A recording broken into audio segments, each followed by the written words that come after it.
Come to order. Senate Armed Services Committee meets today to receive testimony on the posture of the United States Army. I want to thank our witnesses, Secretary of the Army Dan Driscoll and Acting Chief of Staff of the Army, General Chris LaNeve, for being here. Thank you, gentlemen. Today, the Army is being asked to conduct more demanding missions in more locations against more capable adversaries than at any time in a generation. Russia's war of choice in Ukraine has underscored the enduring importance of land power in high-intensity conflict.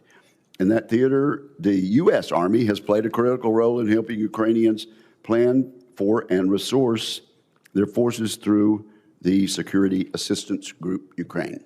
Our Army has also harvested many lessons from that partnership to inform our modernization. At the same time, we're witnessing the Army's essential contributions to ongoing operations in CENTCOM. U.S. Army soldiers, like those from the 1st Battalion, 43rd Air Defense Artillery, are using Patriot systems to help defend our service members, partners, and allies against persistent missile and drone threats. Similarly, the Arkansas National Guard's 142nd Field Artillery Brigade is employing ground-based missiles to strike enemy targets deep inside Iran. These actions demonstrate both the reach of America's Army only 5 years since President Trump rightly chose to build new weapons instead of tolerating Vladimir Putin's constant violations of the INF Treaty.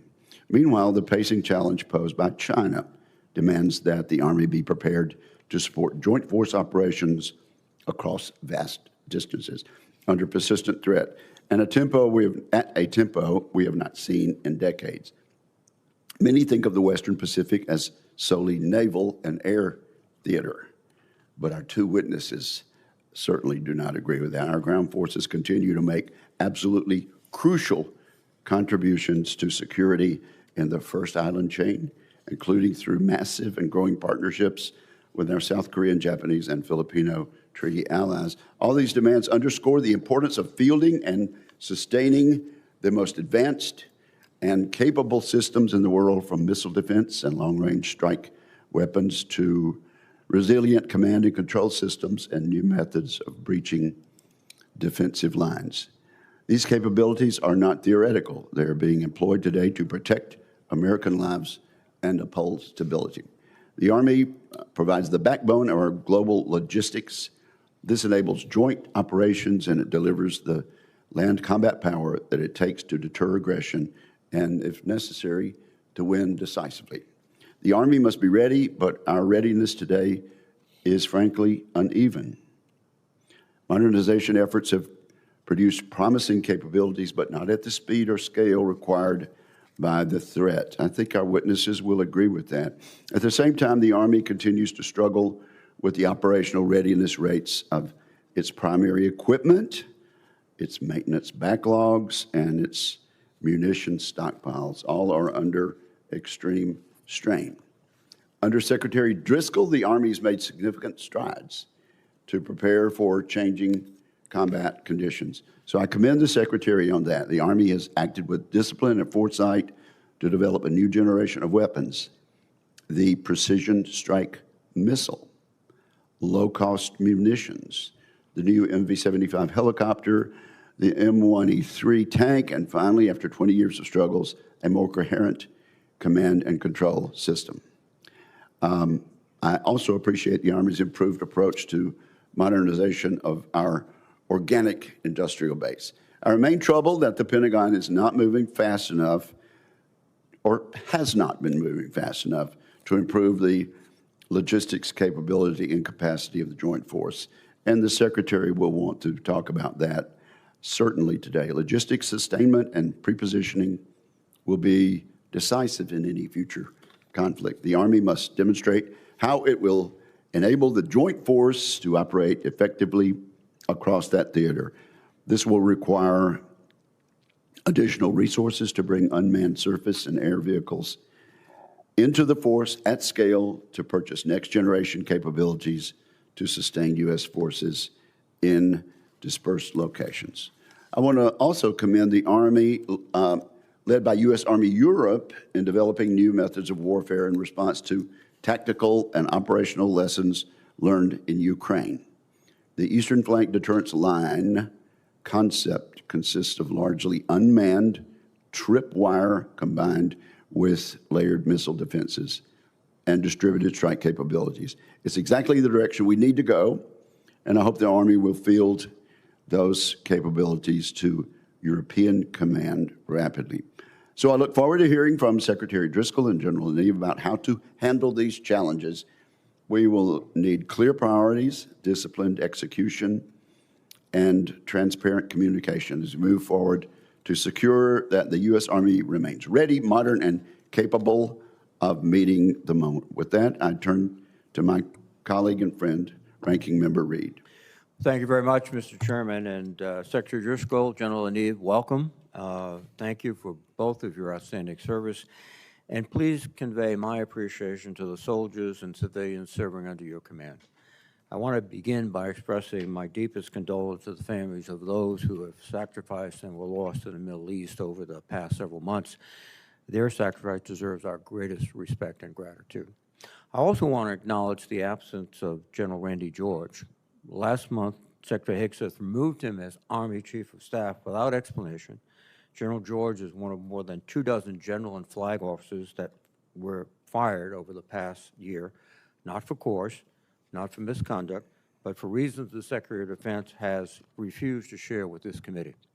What we do know is this: nearly 60% of those fired are female or black in a field where women and minorities represent less than 20% of general officers. Now, that is a disturbing pattern that directly undermines the merit-based promotion system. Secretary Driscoll, General LaNeve, these issues are of great importance to this committee, and I would ask for forthright answers today. The Army has been extensively deployed over the past year. The Army's tactical contributions to the operations in Venezuela, Iran, the Red Sea, and its continued support to Ukraine have been outstanding. The soldiers and commanders executing these missions have done their jobs with great professionalism and skill. I disagree with many of President Trump's foreign interventions, but my concerns are strategic, not with our military forces. Secretary Driscoll, last year, you announced an ambitious plan called the Army Transformation Initiative. Among other changes, this initiative combines major commands, restructures brigade combat teams, reorganizes aviation, and moves toward capability-based portfolio acquisition. These are significant changes. I want to understand how the Army is balancing this transformation while it is conducting combat operations overseas and maintaining a significant role on the southwest border. Secretary Driscoll, I would ask for updates on these efforts. The Army is also facing a nearly $2 billion readiness shortfall, largely because DHS has failed to reimburse the Army for border support missions. The committee will want to understand, and we made some progress in the closed session, what this means in concrete terms. I've received concerning reports about the potential for canceling training rotations, grounded flight hours, and reduced Guard and Reserve training resources. These are real costs for real units. I would note that rather than addressing this shortfall, the reconciliation bill under consideration in the Senate would send roughly $70 billion more to DHS, the same department that has not paid its bills to the Army. At the same time, the Army has proposed increased funding for important programs like munitions procurement. That effort is well-reasoned. However, even if production timelines shortened from 3 years to 2, the munitions gap we have suffered from the war in Iran does not close overnight. I would like to know where Army munitions stocks stand today and what the realistic replenishment timeline looks like given expenditures in Iran. Further, while I understand the Army is realigning its civilian workforce, the department has been far too slow to start civilian hiring after last year's reckless DOGE cuts and hiring freezes. The Army has also curbed its Smart Scholars program, which fast-tracks STEM-trained civilians into future leadership roles, and has disrupted partnerships between Army depots and local community colleges. Secretary Driscoll, the Army's civilian workforce is a readiness asset.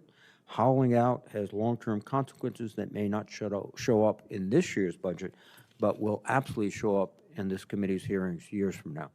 I want to hear how you are planning to speed up civilian hiring and ensure the Army is investing in its future workforce. Finally, I am interested in hearing more about the Army's modernization priorities, the development of next-generation helicopters and tanks, infantry fighting vehicles, UAS and counter-UAS systems, offensive and defensive fires, and the evolving pre-positioning model are welcoming efforts, very much so. In a congested logistic environment where we stage our material will matter as much as what we have on hand. I would appreciate an update on how the Army is balancing these efforts. I look forward to your testimony, and thank you, Mr. Chairman. Thank you, sir. And Secretary Driscoll, you are now recognized for your opening statement. Chairman Wicker, Ranking Member Reed, distinguished members, it is an absolute privilege to address you today. After a year in this position, I am prouder than ever to represent our soldiers and their families. As all of you know, our soldiers are the very best in the entire world. They're bold, decisive, and they can overcome anything when we properly enable them. That's why I spent over 130 days on the road across 19 countries and 25 states to hear directly from them. I ate with them, put hands on their equipment, and had candid discussions with soldiers of every single rank. What I heard was clear. Our soldiers are ready to innovate and win, but our own bureaucracy and regulations are still holding them back. Getting what soldiers need to win and making the Army budget actually work for them is definitionally a bipartisan topic, and I know all of you agree with that. You supported our Army for decades, and we wouldn't be here without all of you. But we know the system that should benefit soldiers remains broken. Quality of life and battlefield advantage aren't always the #1 budget priority. It's a simple fact, and we need your help to continue to change it. We need right-to-repair legislation, relief from pre-World War II laws, and significantly more budget flexibility. Thank you so much for last year's progress, but if we're going to win the next fight, we must go even further. Technological change is accelerating, warfare is evolving, and speed is absolutely critical. Your help to either lower barriers to innovation or stick to the decades-long status quo makes all the difference. I invite all of you to come see our transformation firsthand. We are partnering with private industry to adopt the best tech, talent, and tradecraft. We're inviting those partners onto our bases to unlock dormant resources and offset federal budget delays. We are blazing a trail for our nation on nuclear energy, counter-drone capabilities, and military AI. Despite red tape, we're delivering better dining, barracks, Wi-Fi, and 3D printed barracks. Even though it can feel like the deck is sometimes stacked against us, the United States Army is a beacon of transformation. For instance, as we speak, we are hosting the largest hackathon in human history to retroactively jailbreak our siloed equipment. It's named Operation Jailbreak. Last month in Europe, soldiers showed me how our software systems are compartmentalized, isolated, and ineffective against modern threats. Meanwhile, Ukraine's Delta Common Operating System, their modular open system architecture command and control system, is absolutely incredible. It fully integrates every single drone, every sensor, and every shooting platform into just one single network. Ours does not. Unfortunately, for decades, our budget process incentivized companies to protect their intellectual property at all costs, creating walled gardens in our C2 architecture. And this has been the status quo for far too long. It is no longer acceptable, and industry is helping us solve it. I contacted 9 of our defense primes and other large partners who immediately agreed to send thousands of pieces of equipment, engineers, and scientists to Fort Carson. Together, we will force our way through the firewalls, link every system, and achieve true right to integrate. This is our first sprint, and we will do it again and again and again until we get it right. I want to be clear, this is a perfect example of the Army's potential for speed and innovation. Absolutely no one else has the talent, the drive, and the obsessive work ethic to pull this off so quickly. Operation Jailbreak is the first of many sprints to bypass red tape and bureaucracy. What we're doing in Colorado should be the standard operating procedure going forward. It's the iterative process that makes America's tech sector the very best in the world. But you would be amazed at the regulatory walls that stood in our way. And we've expended a sinful amount of energy just to do the right thing. Imagine what we can do if you continue to help us slash those restrictions. We can do more if you help us balance oversight with speed. We can maximize our budget if you help us partner with America's entrepreneurs. We can move faster if you help us shed obsolete equipment and invest in the future. And with your help, we can ensure our Army remains the dominant land fighting force for the next 250 years. Thank you so much for having us, and I look forward to answering your questions. Thank you very much, Mr. Secretary. General LaNeve, you are recognized. Thank you, sir. Chairman Wicker, Ranking Member Reed, thank you for the opportunity to appear before this committee today. The credibility of our Army is defined by what it's prepared to do, not what it intends to do. So every decision I make enables our soldiers to be more lethal and ready to fight and win and serve as the backbone of the joint force. In the Indo-Pacific, we're building a force postured to deter threats to U.S. national interest and designed to extend the operational reach and endurance of the joint force. Right now, 87,000 soldiers are campaigning throughout the region. Our Typhoon missile systems are forward deployed to the Philippines and Japan. We position LTAMs in Guam and IFPC unit in Korea, extending next-generation air and missile defense against current threats in the region.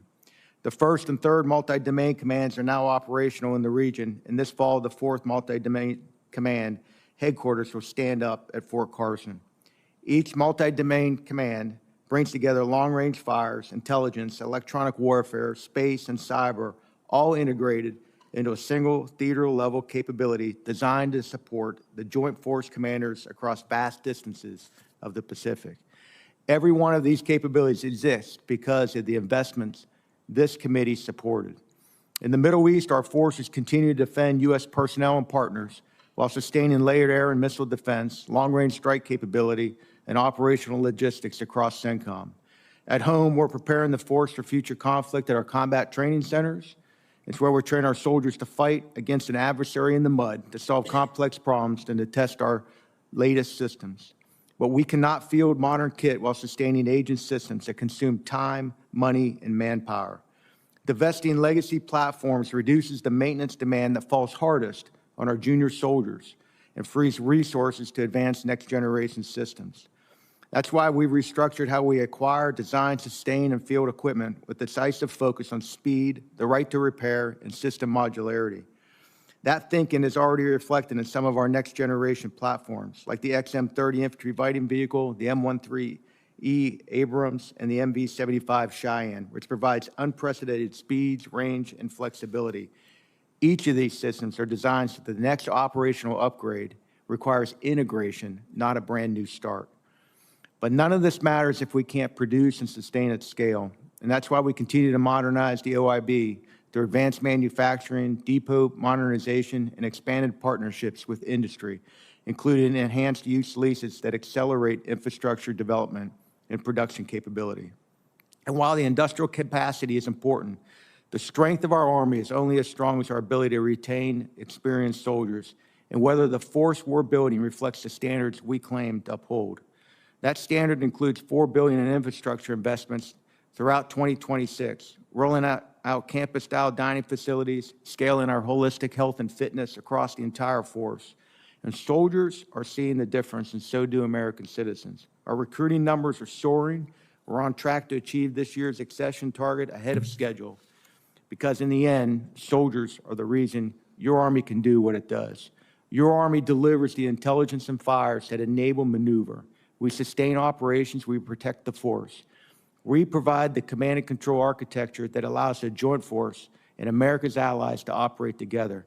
Every component of the fight, the joint fight, depends on our Army's ability to do all those things simultaneously and exceptionally well.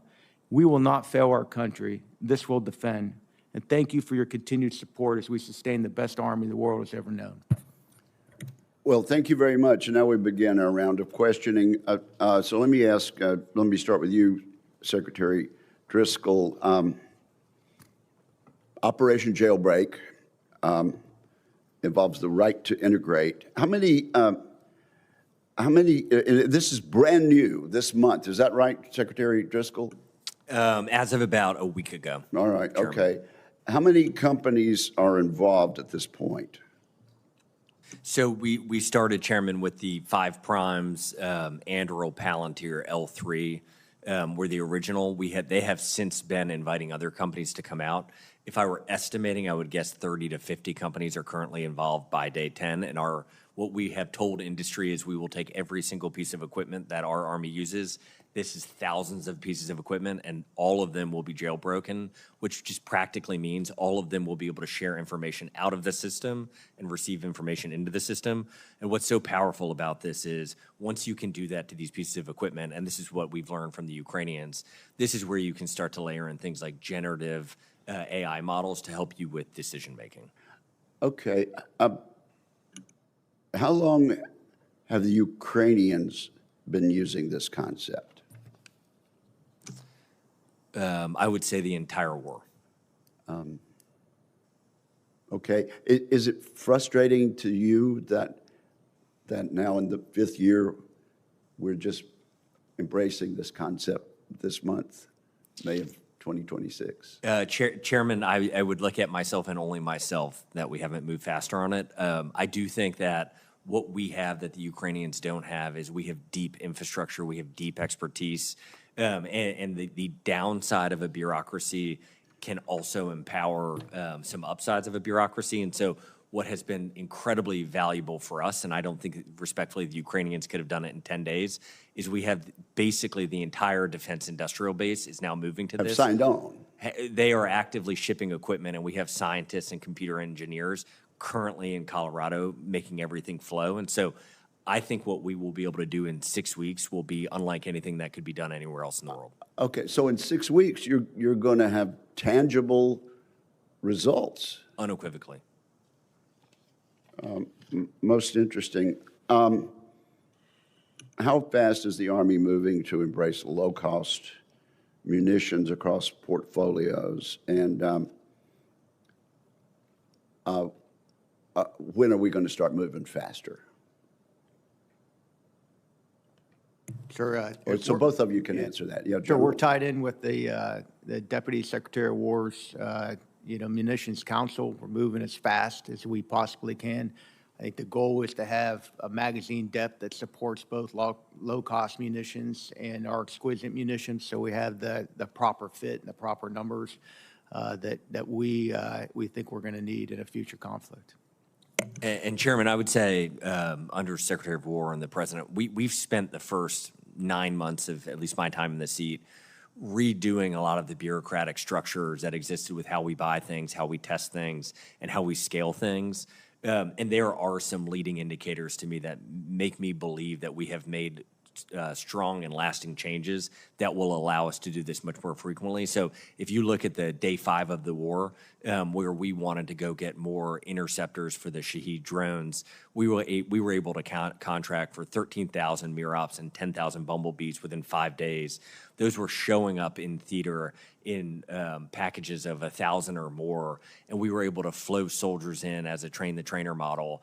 And that, to me, is a massive success that shows me or makes me believe that all of the changes that had occurred earlier in the year are actually working and allowing us to be able to start to scale these lower-cost solutions. Mr. Secretary, in 60 seconds, can you give us a quick overview of your role in what might happen in the Indo-Pacific with regard to the Army? Absolutely. I think what we've seen in CENTCOM in the last couple of months is the Army has a huge role to play. We are the logistical backbone of what is occurring in the theater. We are able, with our long-range precision fires, to reach out and touch the enemy in ways that just the Army historically had not been able to. And then one of our superpowers as an Army is we can disperse quickly. And so whether it's on the air defense side or on the offensive side, the United States Army will play a huge role in whatever happens in the Indo-Pacific. All right, I'll yield back. Senator Reed. Thank you very much, Mr. Chairman, and let me commend you, Secretary Driscoll, because you not only sensed the change in warfare, but you seized an opportunity and you're pushing through. Well done.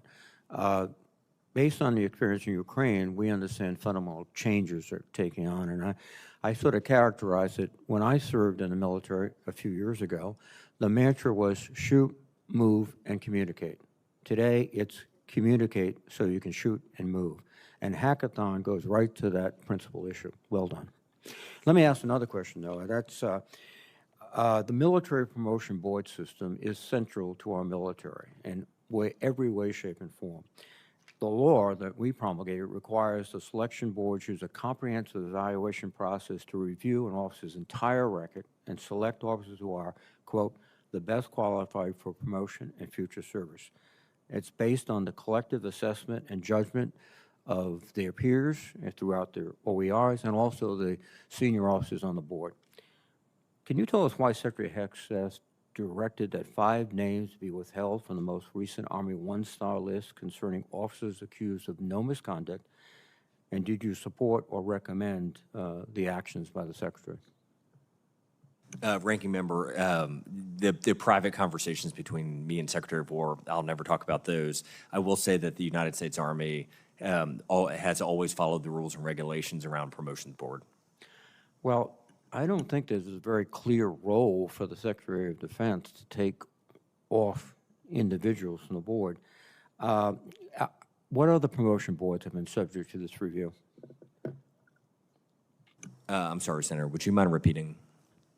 Secretary of Defense removed several names from a promotion board, which I think is highly unusual to be diplomatic. What other boards has he reviewed and with the intent perhaps of removing people from the board, from the recommendations? Senator, as far as I know, no other names have been put on a different scroll.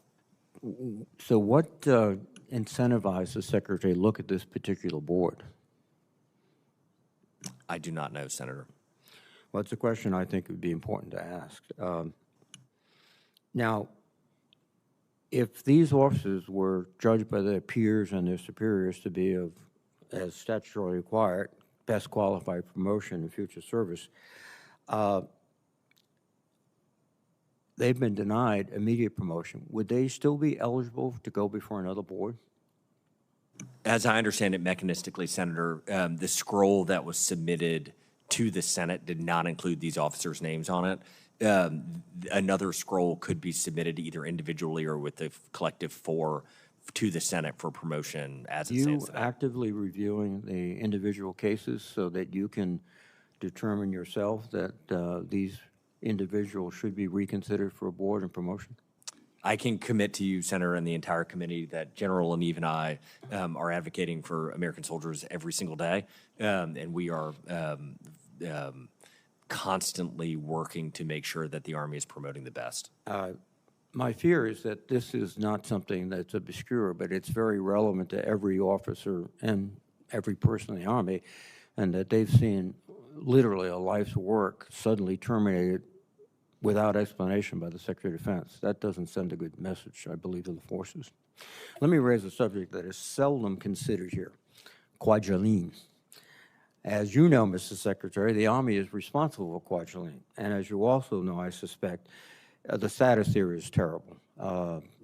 Out-of-date radars, it's the major missile testing system for the Army, for the whole Department of Defense. Can you confirm that the Army is still in charge, and how are you going to remedy the poor situation? Sure, we are. We still are the executive agent, and we're looking at ways to improve the infrastructure there. It's a critical component for testing, as you say, in the Pacific, and we're not walking away from it. Thank you. In 30 seconds, General LaNeve, based on our experience in Ukraine, the observation we've conducted, how are you going to integrate that into the new combat vehicle systems? My sense is combat vehicles are very much vulnerable to drones and other systems, but can you respond? No, sir, and thanks for the question. That's one of the key secret sauces in our new PAEs that the Secretary and team created, is to be able to use lessons learned and feed it into the acquisition process, get it out into soldiers' hands, test it, and then get the the feedback back into the acquisition to be able to have a system that continually innovates for the future threat. So our lessons are being incorporated in all of our systems across the board. Thank you very much. Thank you, Chairman. Thank you, Senator Reed. Senator Shaheen. Senator Ernst. I'm sorry. Thank it's right you. here in front of me. Thanks, Mr. Chair, and thank you, Secretary Driscoll and General LaNeve, for being in front of our committee today and for your continued service to our nation. I do want to start with the Army Transformation Initiative, and I want to thank the ranking member for bringing up the dismissal of General Randy George, because Secretary Driscoll, when you first came into your position, I remember meeting with you, met with General George about the Army Transformation Initiative, which was long overdue. This committee has been very clear that we support the goal of a leaner and more lethal Army. And with the dismissal of Randy George, we also saw the dismissal of General Hodney, who is or was the U.S. Army Transformation and Training Command commander. So two very unfortunate dismissals at a time when we do need that leaner, more lethal Army. So as we look at this, we need to achieve electronic dominance. We need to get unmanned systems into every division, and we need to enable AI-driven command and control at the theater, corps, and division levels. So, Secretary Driscoll, can you provide an update on what tangible progress we are now making in the Army Transformation Initiative? And can you talk about some of the areas where we did, in the past several months, achieve greater capabilities within the Army because of the ATI? Absolutely, Senator. I'm incredibly optimistic that the groundwork that we've laid in the last 10 to 16 months has allowed us to move more quickly as an Army. We've been able to do new starts on an M1E3, a new version of a tank, the Flora long-range helicopter has gotten a lot of investment and focus. Our next-gen C2 has expanded the number of divisions, and we were able to do that much more quickly than we were originally able to. And part of that is because of the hard decisions that we made on where to cut spending. It is very hard once a system and a program get up to be able to stop the spending in the future, because all sorts of different reasons make it where that momentum is pretty difficult. And I'm incredibly grateful to all of you for supporting us. We saved about $48 billion, we think, over the 5-year period that we've been able to reinvest into our transformation. And then the last bit I'll say is a lot of it has been systematic changes. So when we look at what we did converting over our PEOs to PAEs, essentially what we did is we took 13 silos of decision making, and within that silo you'd have 15 different stops between when we wanted to buy something and when we actually could purchase it, and any of those stops could kick it back to the beginning. And so for acquisition decisions, some of the times it would take between 2 and 4 years to get something we knew we wanted into the hands of soldiers. By the time we actually got it there, it was already outdated. We've been able to collapse those systems down and do much more like what occurs in the commercial sector, where we're doing the equivalent of putting our engineers with our manufacturers and our accountants and our lawyers all on one team. And so an example of when we've been able to move very quickly, where I don't think we could have pre-ATI, is getting the MIROPS and the Bumblebee into the CENTCOM. From day 5, we decided we needed it. By day 10, we had contracted for 23,000, and by day 20, they were starting to flow into theater. That's really good. And I do hope the other service branches take a look at what the Army has been able to achieve and find a way forward in their own service branches, because this is pretty exemplary. And then as we're looking ahead, what are the next major phases in this initiative? And where do you see that we are assuming the greatest risk as we're executing? Ma'am, thanks for the question. You touched on it. So, we spent a lot of time in the beginning of Army transformation looking at division and below, at the tactical level. You hit it spot on in your opening question. We're taking a hard look now at Corps, Army Service Component Commands, and what we have to change inside of those organizations to take on more of a role in how we're going to have to fight in the future. And that's a lens that we're taking a look at right now. That's Thank you. wonderful. Yes. And Senator, Secretary. I'd say the biggest risk is not going fast enough. Next Gen C2, we think it will be in all the divisions, or we're modeling it to be in all the divisions within 5 years. I don't think that's sufficient. I think we need to do it in 2 or 3. Yeah. It is just simply a spending pacing item at this point because we know what we need to do. Okay. Thank you, gentlemen, for being here. Thank you, Senator Ernst. There's a vote going on now on the floor, actually a series of 2 votes. We will continue our hearing during the vote, and I'll be leaving, and I think Senator Budd will take the gavel for about 5 minutes. At this point, I call on Senator Hirono. Thank you, Mr. Chairman. Welcome to both of you. Secretary Driscoll, I want to ask you about your approach to the negotiations involving Hawaii's military training lands consisting of some 29,000 acres. I understand the importance of these training lands for Army readiness and Indo-Pacific deterrence. I also understand the importance of this land and these negotiations to the people of Hawaii and the Native Hawaiian community, and that is why I have been engaging with DoD leaders about how these negotiations will proceed, expressing the need for community input for a number of years now. And at your confirmation hearing, and again at last year's posture hearing, you committed to negotiating in good faith with the state and the community. So it was concerning that instead of what I would consider open communication and transparency, the Army last year pursued unilateral condemnation language as shown by your attempt to add last-minute NDA language to support condemnation. And Congress responded by instead reinforcing the continuing need for good faith negotiations.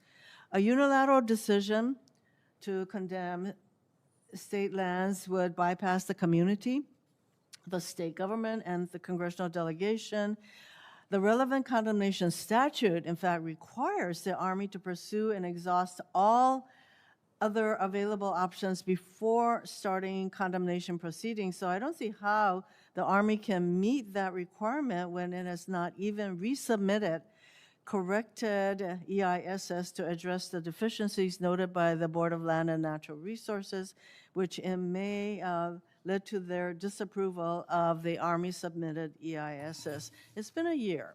So given these actions, appears that, I hope this isn't the case, that the Army is trying to run the clock and leave unilateral condemnation as the only viable course of action. And I want to state again for the record that I oppose unilateral condemnation. What we need is a negotiated approach to these lands. And I've taken that position for years, and we're now at the point where the leases are almost up, and final negotiations need to occur with meaningful community engagement and input, especially from the Native Hawaiian community. So Secretary Driscoll, I have a number of questions about your plans going forward. You previously committed to negotiating in good faith. Do you still stand by that commitment? Yes, unequivocally. The Army EISs were rejected by the Hawaii Land Board last summer because of several noted deficiencies, including their failure to adequately assess the cultural and historical impacts of continued training. Mr. Secretary, can I get your commitment that the Army will resubmit their EISs to address these deficiencies? Senator, just to the spirit of the question, I try to always say this, and I mean it very sincerely. When you talk to our soldiers and their families who spend a lot of their lives on the Hawaiian Islands, they are incredibly grateful to the community. The community has been fantastic to them over decades, and so we want to be very respectful of the deep relationship that those people have with the land. And so I commit to following up with your office.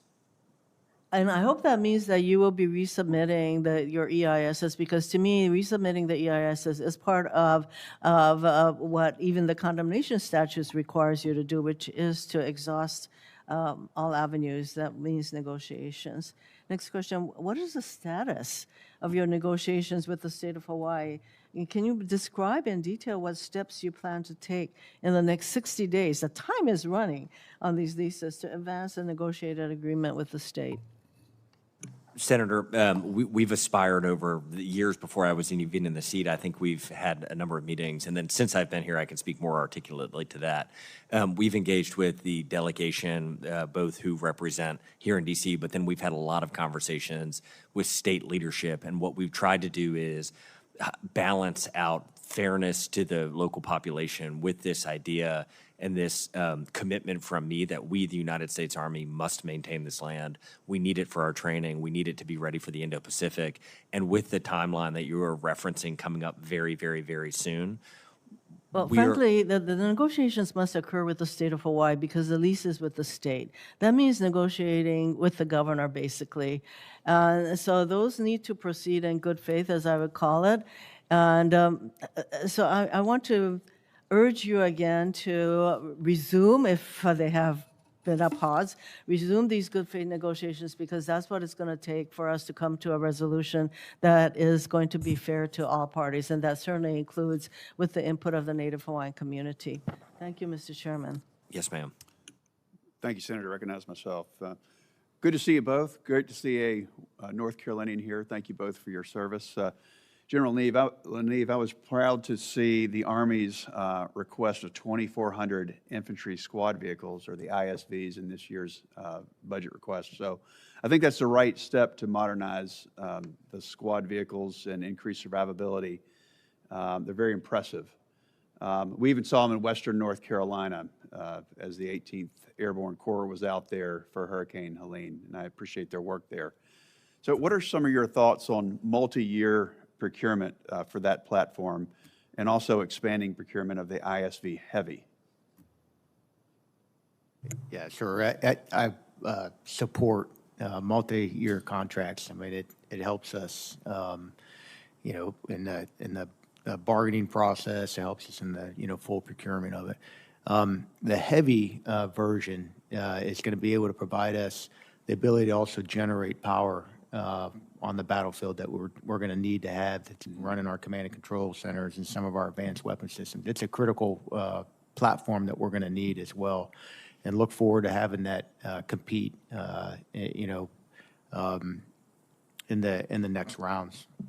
Well, thank you for that. I look at multi-year as being a great way to take better advantage of taxpayer dollars and use it more efficiently. I mean, if you're doing one-year contracts, it seems kind of risky to the producer, and we can drive down the cost per unit. If it's aircraft for the other branches or yourselves or ISVs, I think it's a smart way to go forward. Did you have a comment on that, Secretary? Yes, Senator. And the ISV is actually a success story in a lot of different ways, particularly for North Carolina with Hendricks Automotive, a racing company. And one of the things is we were converting over the ISV, which is 80% a Chevy Colorado, into what is now a very powerful, beloved military vehicle, is the rapid iteration of our soldiers being able to test the versions, and then this automotive racing company being able to make changes in near real time is what got that vehicle from off the drawing board into the hands of soldiers. And it is truly one of the beacons of transformation that we use for all the rest of the products that we're working on, is we say, we need you to be more like Hendricks Automotive. Well, it's certainly a great model. Thank you, Mr. Secretary. Another question. I know you've been laser focused on applying lessons learned from Ukraine to the Army Transformation Initiative. One lesson that I've learned is that small UAS, small drones, they need to be able to operate in a GPS-denied environment, sometimes with its own counter-droning technology on board. So what's the Army doing on this front? And I'll start with you, Mr. Secretary. You're absolutely right, Senator. This is the future of not only warfare, but just more generally how humans inflict violence on each other. This is a risk at our stadiums, our arenas, our ports, our borders, and not just for our nation, but every nation all at once. As we have the World Cup coming up, the President and Secretary of War have been very focused on partnering with the rest of the federal government to counter these exact problems. And so what we, the United States Army, are doing is we have formed JIATF, or we are the lead to JIATF 401, the nation's preeminent counter-drone joint task force. And in that, we are testing all sorts of drones and all sorts of environments. And we are working with our federal partners to create training lands where we can do all of the things you're talking about with electronic warfare. Because one of the problems we as a nation have is, and it's kind of more of an upside than a downside, but we're not actually in a war environment. And we just don't want to take the same level of risk for training and testing as you might do perhaps in Ukraine or in CENTCOM right now. And so we are actively building out those ranges on behalf of the government. Understood. Another question, Mr. Secretary. You know, the 18th Airborne Corps has uncovered some valuable lessons in Scarlet Dragon with the technology testing, one of which is the need for AI-enabled predictive logistics software. So what's the Army doing to prioritize contested logistics capabilities, specifically for a fight over long distances like in the Western Pacific? We were talking about Operation Jailbreak, where we're physically breaking down these pieces of equipment so information can flow. A parallel exercise that has been going on is in our business systems. I think it was about a year and a half ago, we had over 600 business systems, and many of them didn't exchange information. We have collapsed those down to 200, which any business owner would still be horrified at the idea of 200 business systems. We are pushing them down to hopefully land in the teens, where all of them will be able to exchange information. And that, once we break down those data silos, that's where we can start to layer in agentic solutions to help us with planning for the contested Indo-Pacific environment. Well, appreciate both of your work. You're headed in a great direction. Thank you. I now recognize Senator King. Thank you very much, Mr. Acting Chairman. I thought for a moment you and I could take over the committee. I appreciate the recognition. Mr. Chairman, I want to reiterate a point that is, I think, very significant. For the first time in my experience on this committee, we are putting 25% of the defense budget out of the bipartisan process. Mr. Secretary, you mentioned I tried to get the exact words, the Army budget is a bipartisan project. And 15% of this budget is in so-called mandatory spending, a term I've never seen before in this context, which is basically reconciliation, which is by definition a partisan project. In terms of the entire defense budget, the Golden Dome project, for example, is in this new category that's outside of the bipartisan process, both here in this committee and in the Appropriations Committee. I think that's a very dangerous precedent that's being set because basically it is deciding that a significant part of the defense budget shall be off limits to the minority party, whichever it may be at a particular time. This is a significant change in our budgetary process that, Mr. Chairman, I think we should really have a serious look at. I don't view this as a partisan issue. I view this as an institutional issue, and we are basically ceding, in this case, 25% of our budgetary authority that's outside, as I say, the authority of this committee and the Appropriations Committee.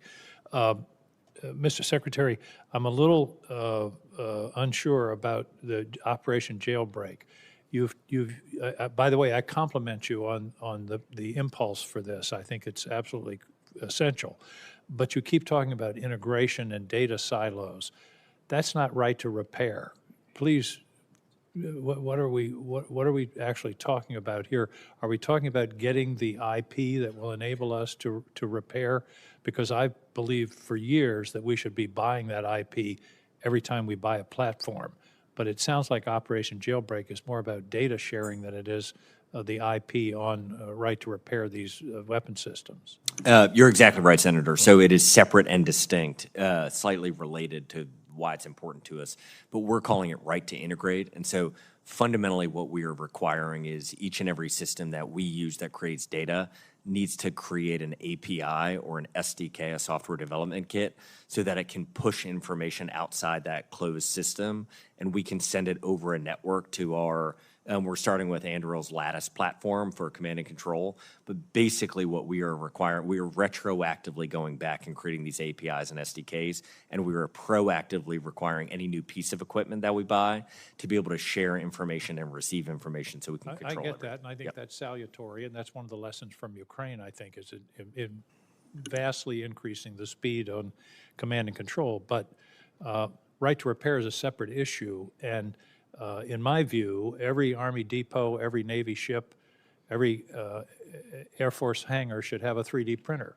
we should not have, we have a readiness problem, as you well know, on all of these complicated machines, whether it's an airplane, a ship, or a weapon system.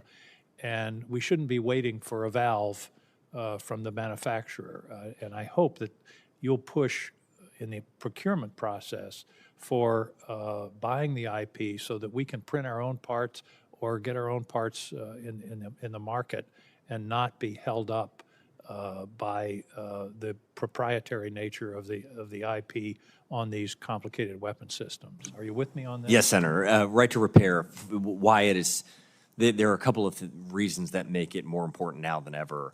One of the reasons is if our pacing threat is in the Indo-Pacific and we're worried about contested logistics, for many and most of the parts, we need to be able to manufacture them on site or nearly on site. And with the increase in advanced manufacturing that's been going on, we're actually at a place that we can do that. And so what we, the Army, are doing is through our Vantage platform, we are scanning in a lot of these parts that break often. We are putting in the digital design file, and what that is doing for soldiers is it's actually allowing them to access a nearby advanced manufacturing platform or a 3D printer and print these parts. And so like the 101st Airborne had 80% of its 777s down, and many of them were for a part that had ended up we could 3D print for $8. And so we have since fixed that. If Delta Airlines had that availability, they'd be out of business. Yes. So I hope that you'll also talk to your procurement folks to be sure this is a part of the acquisition process, that we're buying not only the object, but we're buying the IP so that we can maintain the object ourselves. So I commend you for this, but don't stop with integrating software. Let's keep going on the repair itself. Yes, sir. Thank you. Thank you, Mr. Chairman. Senator, I add my commendation. I would only say that right to repair is easier said than done, and it involves intellectual property. And I wish everyone the best who's trying to negotiate this, because it's a sticky wicket. Senator Blumenthal. Thank you. Thank you both for your service. Thanks for being here. To the extent that you can in this setting, could you give me your assessment of how the Ukrainians are doing against the Russians? I think there is a false narrative that the Russians are winning. In fact, the contrary seems to be true, at least in certain parts of the battlefield. Certainly the Ukrainians, I think, are capable of prevailing if they have sufficient support from us. What's your assessment? Senator, I talk to the Ukrainians reasonably frequently, and definitely through SACU. The United States Army has had a presence helping Ukraine since day one. A lot of our leaders have developed very long-term relationships, and it's been a two-way street. We have learned an enormous amount from them. When I talk about Operation Jailbreak, that was because 2 weeks ago we were in Germany running a joint exercise, and the Ukrainians actually sent some of their most talented people to help us learn how they would do the fight. And it was in that instance that we learned this. But then on our side, we are able to see and help with a lot of their intelligence gathering. And I think what we are seeing is the Russians' loss of Starlink has set them back pretty meaningfully. They have probably since regathered the momentum. The Ukrainians have done an incredible job of starting to innovate to larger Group 2, Group 3, and Group 4 drones, which is what we're seeing where they're able to reach further into Russia to cause damage. I think the quick summary would be what we expect as a United States Army when we look at the conflict is continued kind of grinding, slow success in either direction, with neither side likely able to break through in the next 18 months. General? Yeah, sir, I concur completely with the Secretary. As I said in the earlier session, I ran the training program, for a year. Early on was eye-opening to see how long that they could hold on and what they've been able to do up to this point. But I concur with the Secretary's assessment. And do we have munitions that we can provide to them that would be useful to them? They're buying them. We don't have to pay for them. Senator, I think we'd prefer to answer that in a closed setting.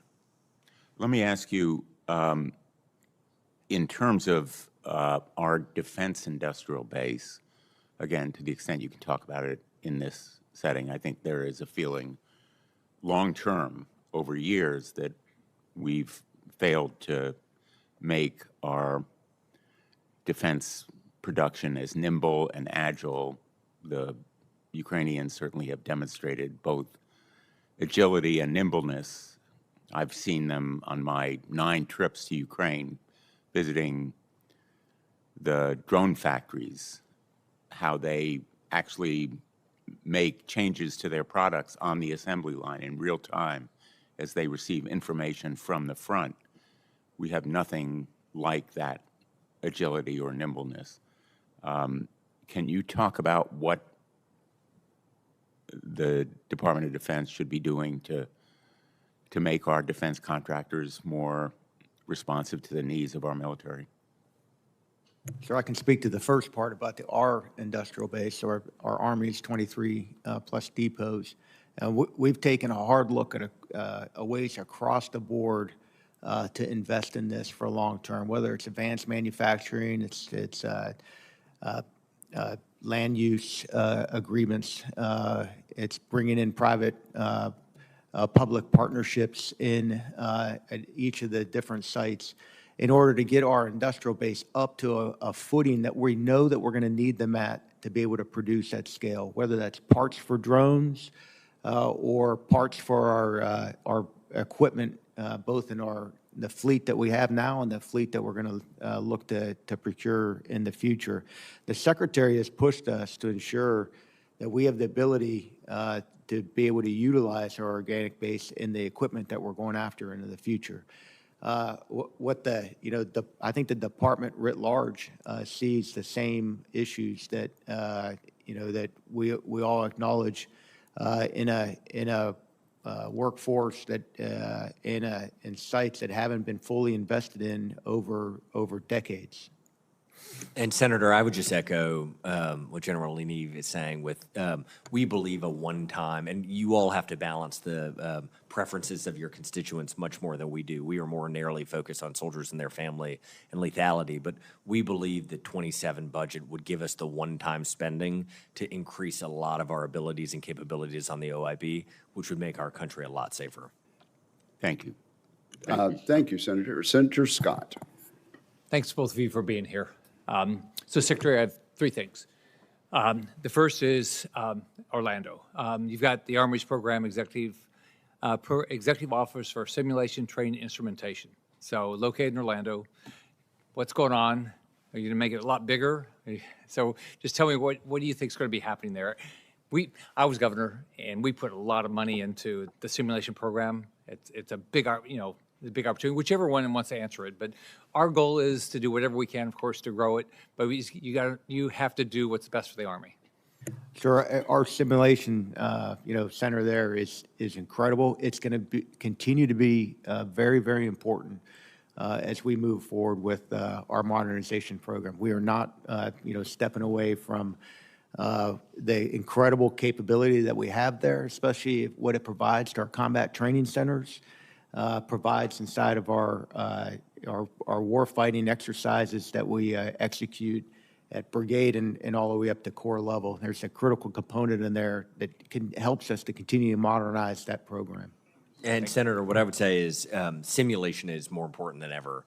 The ability to take data from the battlefield, whether it's in CENTCOM or what we can get out of Ukraine, and to feed that into the system to learn, and not just for the human learning, but to train our counter-drone models, to train our drone models. As these agentic solutions start to flow, data and simulation will matter more than ever. And so if I was guessing kind of as a directional guidance to a space, I would imagine that vertical grows over time. Sure. So, Secretary, drones, and you've talked about it a little bit. So we had a speaker at one of our lunches the other day that said that Ukraine is building 5 million drones a year, and said, doesn't mean this is accurate, but said that our military will add 100 to 150,000 drones a year. So what do we need? How fast can we get there? Because clearly it sure appears that then going forward, drones are going to become more significant, right? And it actually is way safer for our military, our men and women. So can you just talk about where you want to get? How are we doing? Absolutely, Senator. Drones will be a core part of future combat, and no matter where you go. I think what we as a nation need to do is create the mechanisms and the tools to be able to scale when we need to. We don't need 5 million drones a year right now, nor would we want them, because they will get outdated likely well before we need them. But we need to be ready to scale and have a plan and have the resilience in the supply chain and know where we're going in that moment. And so what we are doing is, as an Army, starting to slowly flex the muscle. And so we should have some of the first brushless motors rolling off our manufacturing lines that we, the Army, are owning. We don't expect to supply the entire industry brushless motors, but we think it is so important for future warfare that we need to do that on our depots and our arsenals. And so what we are working on now and owe back to this committee is a more fulsome plan of how we are looking at the entire drone ecosystem and where we think we need to have redundancy and overinvestment. That makes sense. And then you think, and then with the ability to ramp up if we need. Unequivocally, yes. Yep. So you've had the job for a little while. What are you most proud of? What do you feel good about that you're getting done? This sounds like a unnecessarily flattering remark to all of you and to the American soldiers, but the vast majority of people I interact with every single day want to make our country safer. They want to innovate. The American soldier, having spent time out of uniform at fancy schools and working at fancy firms, I would bet on them 100% of the time to solve a difficult problem. And so I guess now 18 months in, I am significantly more optimistic that all of these massive challenges and this inflection point that is occurring all over the world all at once, that we're going to win, that we will do it with whatever resources you give us, and that the American soldier will come out the other end even more lethal, more ferocious, and hopefully less likely to be needed, because every adversary will know that they will lose that fight. And 18 months in, I can say I'm more positive than when I started. Great. Are both of you confident that you're continuing to get the best leaders around you to be able to make sure we have the most lethal force? I am 100% confident, sir. I would say the Army, from my mere 3.5 years in, and then getting to see it from a different vantage point, its superpower is that it creates incredible leaders at all levels of echelon. And I would have absolutely no doubt that if you took out 50 at any given point, we could replace them immediately, and the Army would go rolling along like it has for 250 years. Thanks. Thanks, both of you. Thank you, Senator Scott. Senator Warren. Thank you, Mr. Chairman. We need a military right to repair law. Got an example today, and that is Black Hawk helicopters. There's a tiny knob that pilots need to scroll through for information, and every month, about 4 of them break. The Army could replace them for about $15, but because the Army does not have right to repair, the whole helicopter goes offline, and the contractor charges $47,000 to replace the entire screen. Let that sink in. $15 or $47,000. Now, Secretary Driscoll, you and other military leaders have repeatedly said that Congress needs to pass the right to repair law. And last year, both the House and the Senate passed reforms, but the big defense contractors, lobbyists, killed it behind closed doors. So let's talk out in the open about what those lobbyists are claiming. Let's just get it out here. Number one, they say contractors can't hand over their intellectual property and data because the Army would steal it. Secretary Driscoll, what do you say to big contractors that claim the Army can't be trusted with sensitive data? Senator, I would say one of the more preposterous things I've heard in the last 18 months. But you have heard it. I have heard it often, is that we, the United States Army, would take this data and do something nefarious at worst, or at perhaps best, from a moral perspective, we would haphazardly handle it. The United States Army and the Pentagon in particular are exceptionally good at handling sensitive data, and we have incredible processes in place, I would say more so than any other organization. And so my reply is, and has always been, we don't want to take any data, we just want to purchase it. Okay, so let's do another one. Big contractors claim that DOD doesn't need right to repair reforms because you already have all of the authority you need to access technical data for repairs. Now, it turns out when you look at that existing legal authority, it explicitly says that technical data, quote, does not include computer software. Secretary Driscoll, it's 2026. Most weapons run on software. If the Army can't use software to repair its own equipment and weapons, is that a problem for readiness? Unequivocally, yes. Yeah. So in fact, for example, the Army is already unable to repair the Avenger air defense system because it doesn't have the software it needs. So right to repair must include software. Let's do one more. Big contractors have floated the idea of, quote, data as a service, which is really just code for pay-per-view. It means that the department is, quote, metered and billed every single time they access materials. And it's pretty easy to see how costs would add up in those circumstances, since one contractor is already charging the Air Force $900 a page for upgrades to its maintenance manuals. Secretary Driscoll, aside from the cost of pay-per-view, what happens if the Army is trying to repair a piece of broken equipment in a remote area and it has to keep messaging the contractor to get access to the manual? Senator, this is what happens frequently, whether the specifics are true today or it's directionally true. Directionally, our soldiers struggle mightily to keep a lot of our equipment online, and this is not in a moment of conflict. That could be the decisive point between us being successful somewhere 6,000 miles away in the Indo-Pacific or failing our mission if we can't repair our own equipment. Yeah. You know, it is a reminder we've got to have this access. And I just want to say this business of data as a service is just one more attempt to try to gouge American taxpayers and put our service members at risk. Last question, Secretary Driscoll. Does the Army need Congress to pass right to repair reforms in this year's National Defense Authorization Act, or should we let the big contractors kill it once again behind closed doors? What do you think here? This one is known as low and slow over the plate. Yes. This is one of the most important things, and I don't say this to be over the top. I'm not intending to play into the set of questions. We, the United States Army, and we, the broader military, must maintain the right to be able to take advantage of all of the new tools, because if we don't, our adversaries will, and we will be put at a meaningfully worse position. Yeah. Well, I very much appreciate the job you're trying to do. General, I'm sorry I didn't get to ask you the same set of questions, but I got a tough chairman who shuts me down when I go over. She's 15 seconds over, and I'm pretty hot about it. Exactly, I can tell. But I really do appreciate all you're trying to do.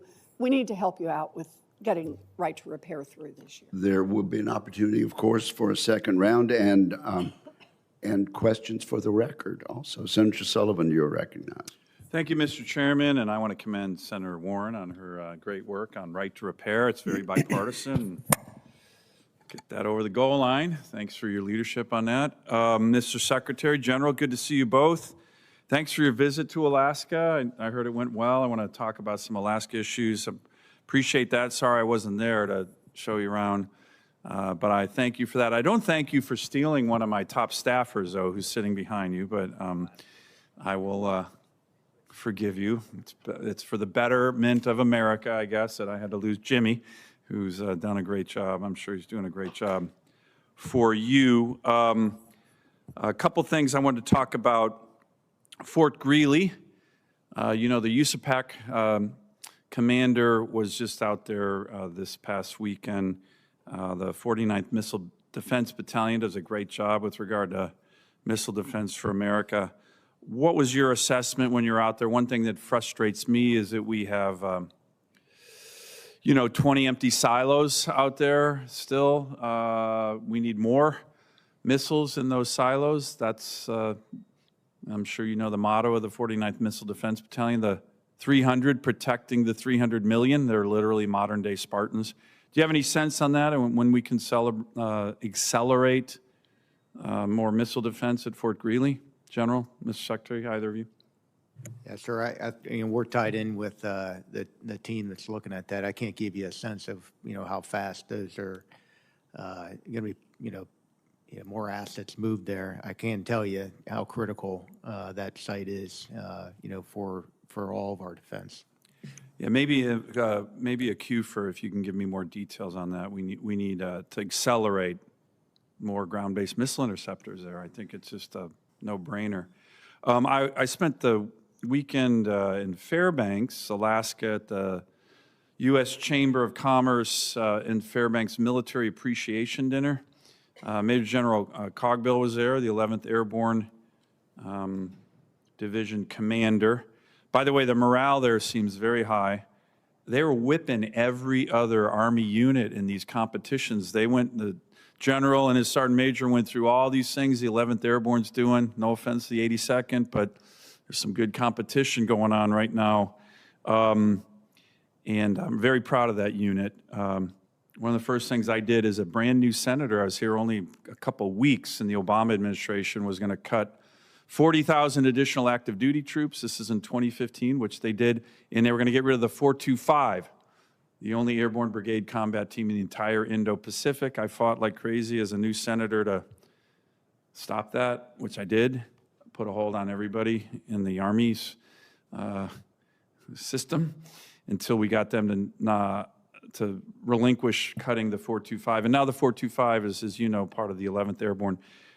The 17 additional helos, my understanding, are coming to the 11th Airborne Division. Can you give me an update on that? And then some of the good work that's being done with regard to drones. You may have seen the University of Alaska Fairbanks just had a partnership with DIU on the drone capabilities that we have at the university. And if you can give me an update both on the helos coming to Fort Wainwright as part of the 11th Airborne Division and the work that we want to scale up that the 11th Airborne's doing on drone software and other capabilities.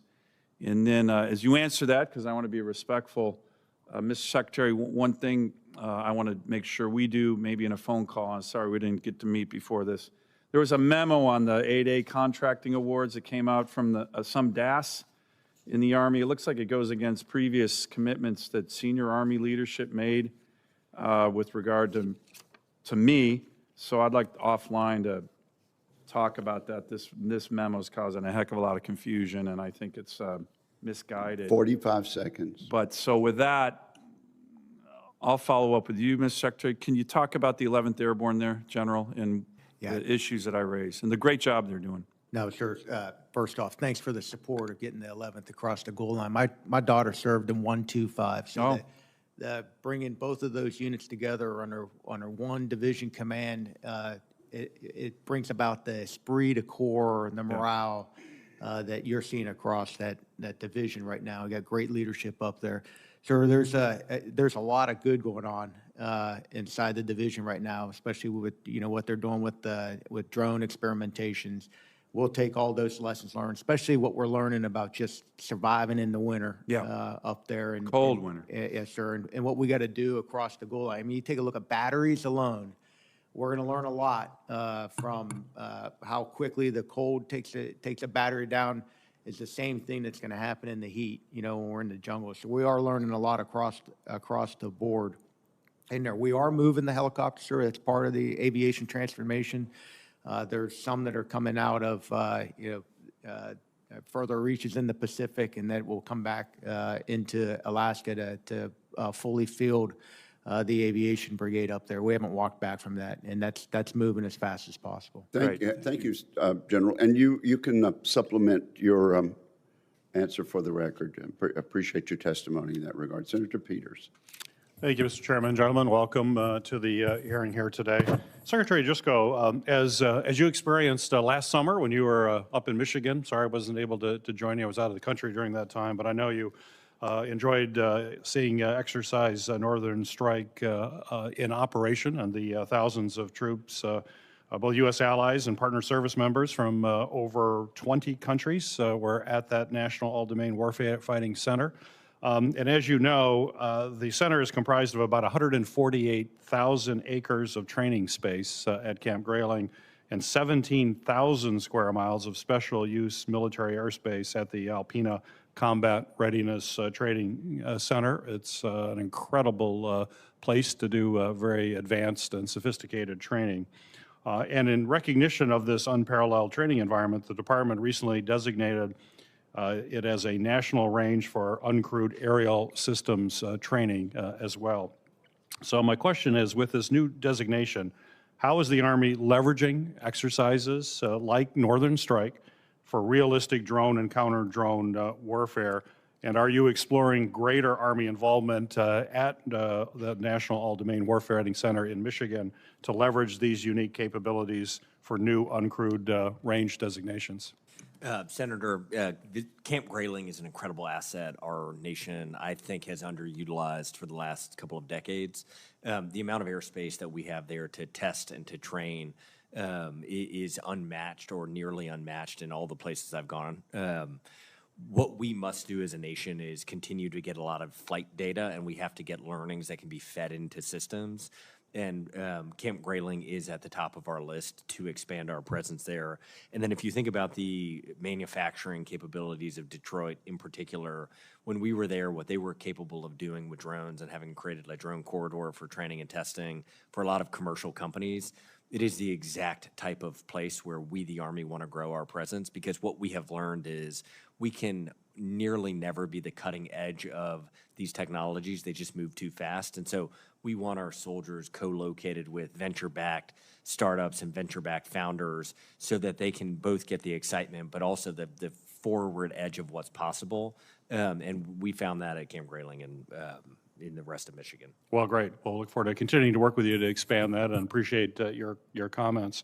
Secretary Driscoll, this committee has consistently prioritized environmental stewardship through the bipartisan national defense bills by tackling PFAS contamination and prioritizing environmental cleanup. So to bring back Camp Grayling into the discussion, I have concerns about conflicting and inconsistent comments by the administration regarding the importance of environmental stewardship, despite the strong support from this committee and others.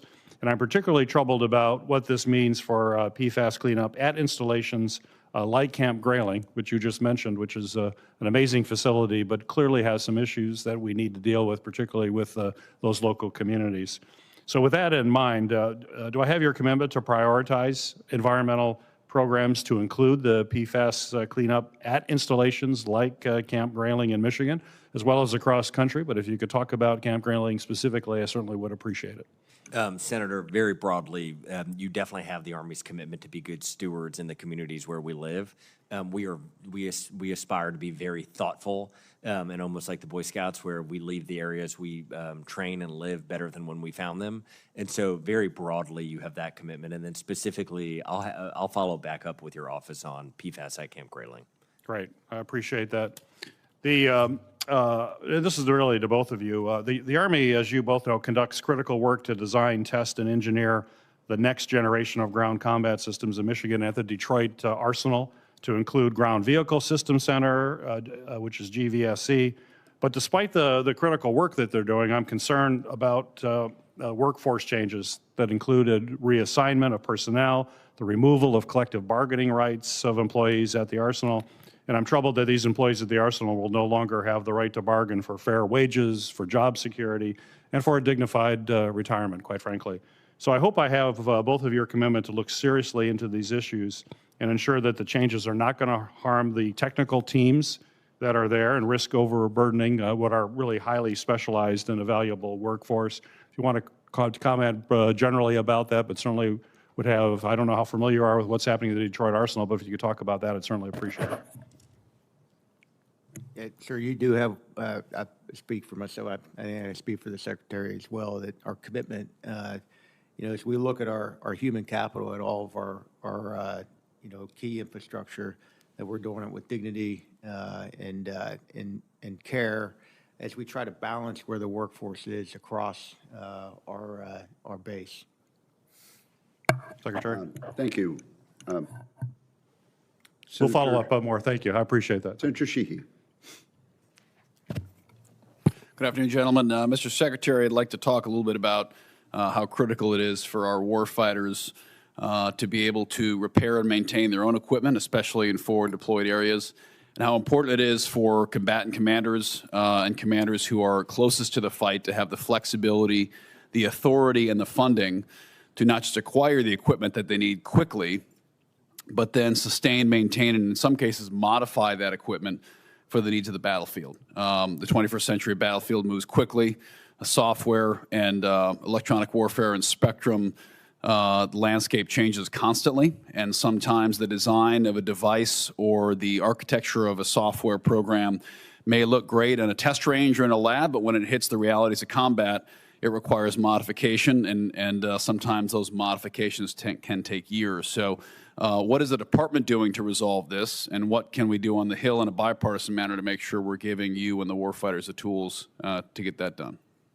Senator, you are absolutely right. Warfare has changed so dramatically that one of the few things I can guarantee is when we go into a large-scale conflict, within days, minutes, or hours, we will know where we need to change our equipment and our tools and our TTPs, and we will have to start to act quickly. And so we, the United States Army, are not Ukraine. We have more assets. We have a deeper defense industrial base. We have many tools and resources at our disposal that make it so that we can fight differently. But the thing we must do, like the Ukrainians, and we must do like armies all over the world, is we must be able to adapt quickly. And so what we've done is we have redone how we purchase things. So we've changed our acquisition structure to where we are using a model we call transformation and contact, where our soldiers are getting to test in the field our devices in advance, and they are helping us work with the manufacturers and the software developers before they even get the first real purchase to get it closer to where we know we will need it to be.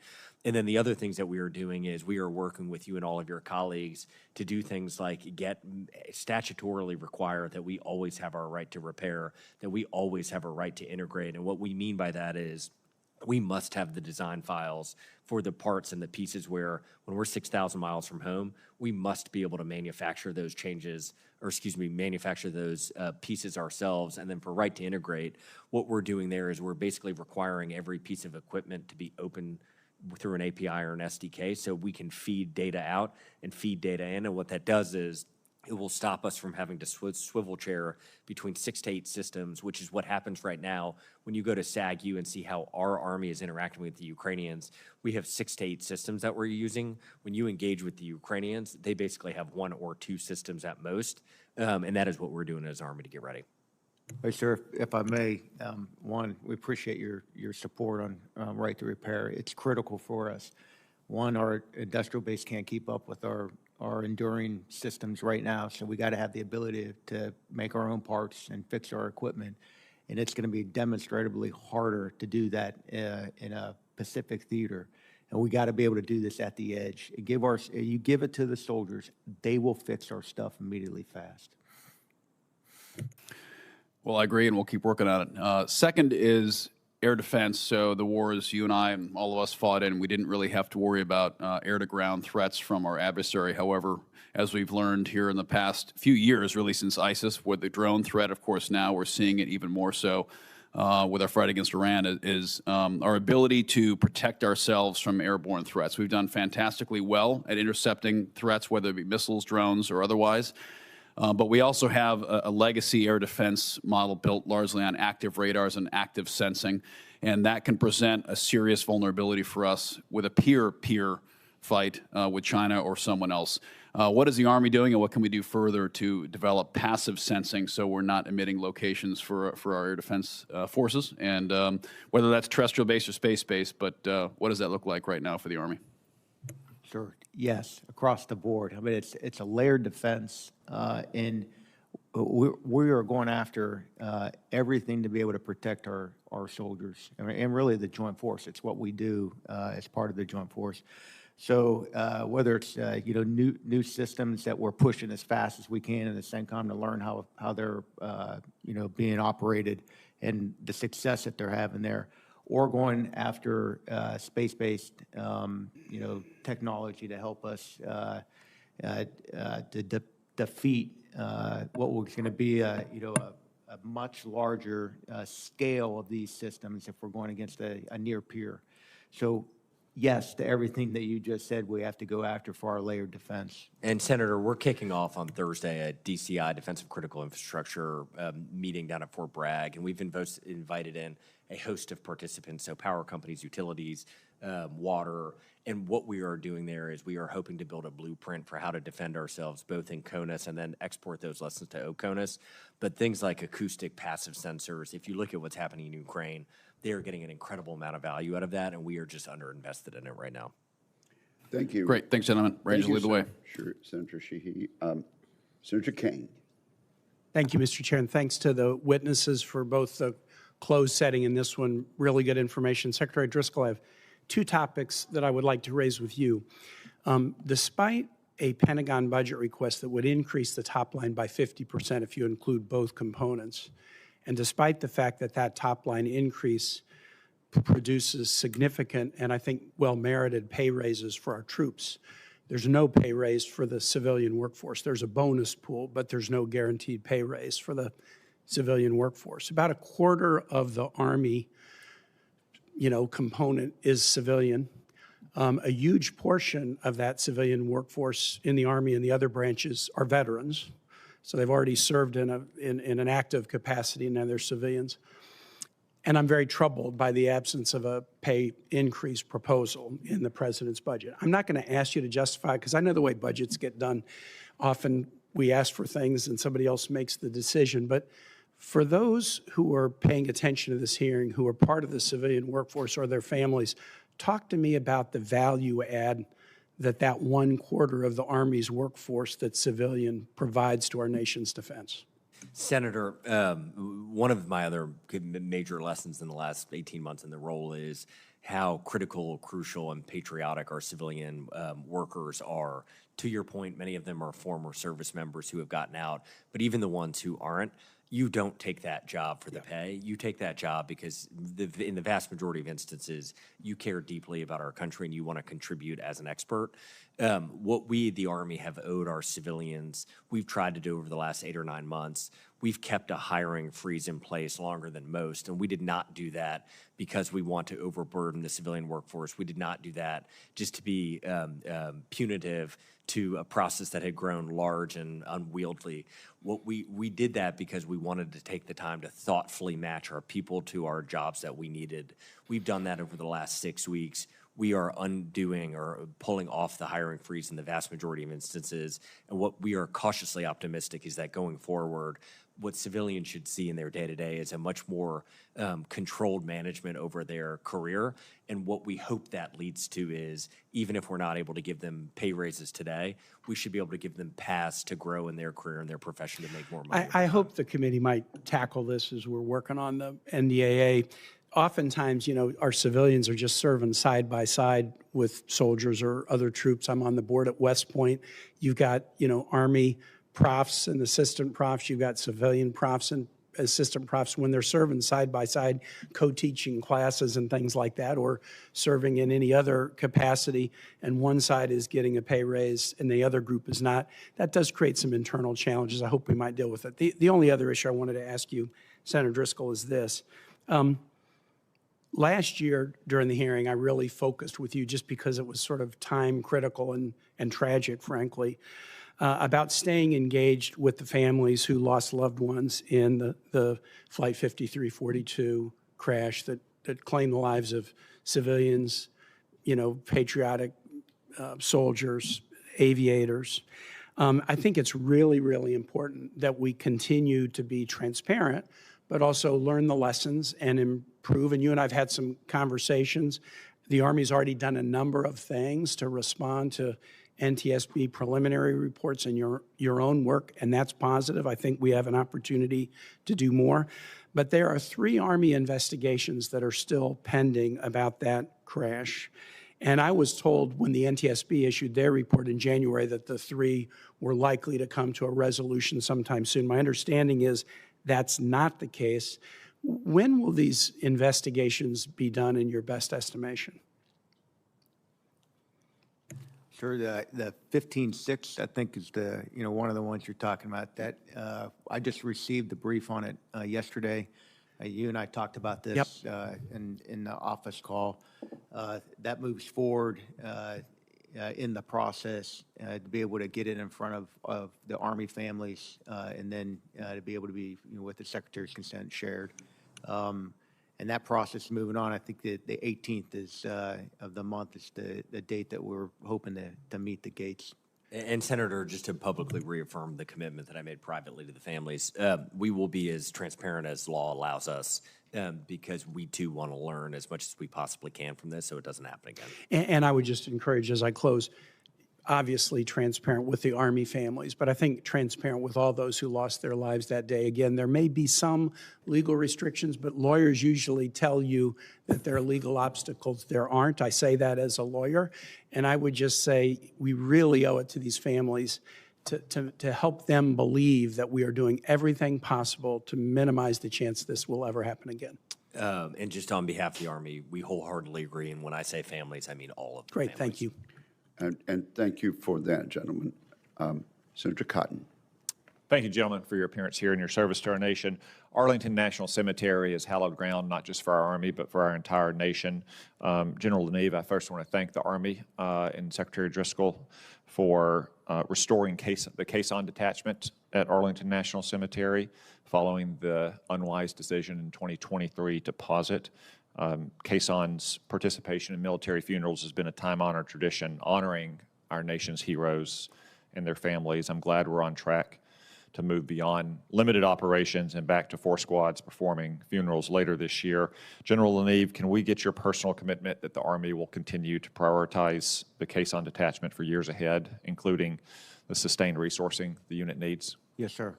And can you also give us your personal commitment that you'll keep this committee informed of any delays or additional resources you might need to keep the caisson detachment fully operational?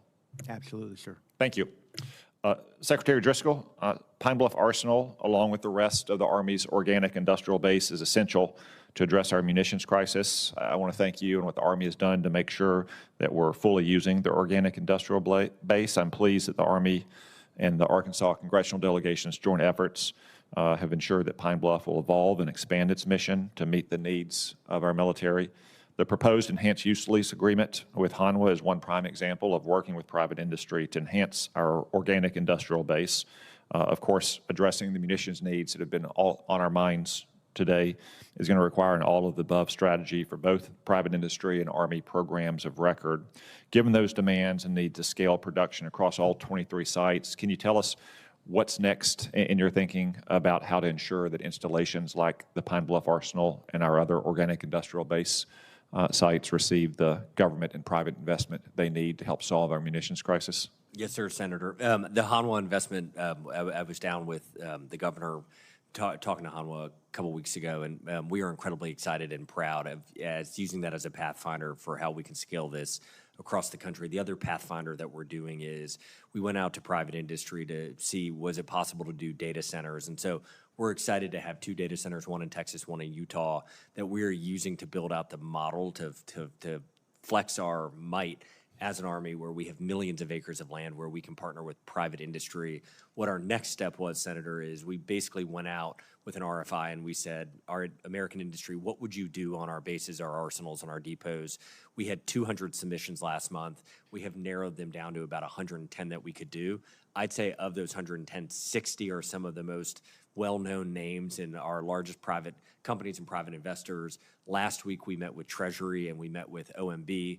They're giving us full-time employees for 90 to 180 days for us to go through these 110 proposals. And what we are hoping to do is within a couple of weeks or months, be able to announce a lot more partnerships like Hanwha and our different arsenals and depots. Good. Thank you. I think that's a very welcome development. These sites have languished for some years, and I'm glad that we're taking full advantage of all the opportunity they provide to help address our munitions crisis. I want to talk briefly about physical fitness standards. I'm pleased to see the Army leading the way on restoring fitness standards for combat troops. The new combat field test establishes a single mission-based standard that's aligned to the demands of combat, ensuring readiness and lethality in soldiers serving in, I believe, 24 designated combat military occupation specialties. Can you explain, Mr. Secretary, how high standards across all units of our military contribute to greater lethality?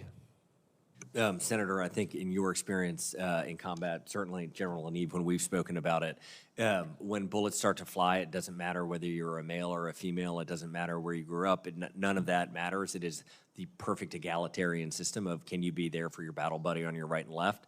And what we, the Army, have tried to do in my time in, and then certainly in this seat, has been to model out that behavior across all of our different MOSs, but certainly our combat arms. And we are excited to follow the President Trump's lead and Secretary of War Hegseth's to continue to expand and invest in our soldiers to make them the most lethal fighting force in the world. And these uniform standards, irrespective of sex, will not just be uniform standards, but high standards that's appropriate to the military occupation specialty? It is a hard test, Senator. Yes, Okay. sir, and high standards, sir. I have a daughter that's in the Army and a son that's in the Army, and they both want high standards across the board, for all of our occupational specialties, but especially the 24 that So are you've done combat the research, you're confident these standards are uniform and high, there's what's needed to be ready to fight in these MOSs, and now you'll apply this test, and the chips will fall where they may, no matter what the results are along race, sex, religion, political affiliation, or dietary preferences. That's the intent, sir. Thank you. Thank you, Senator Cotton. Senator Shaheen. Thank you, Mr. Chairman, and thank you both for being here. It's been a marathon morning, I'm sure. Secretary Driscoll, I want to go back to some of the issues we raised, we discussed earlier in the closed session about pre-positioned stock. This is not classified information, as I understand. But my understanding about the Army's interest in pre-positioning stocks throughout Europe was because it reduces deployment times and it acts as a deterrence and helps in providing combat power for any contingency operations. Now, as I understand, General Grinkovich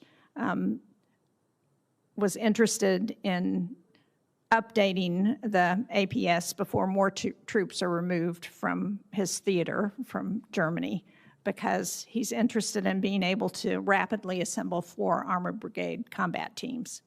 So you raised concerns about cost earlier. So can you talk about what's the cost difference between maintaining APS in theater versus surging forces and equipment from the U.S. in the event of a crisis?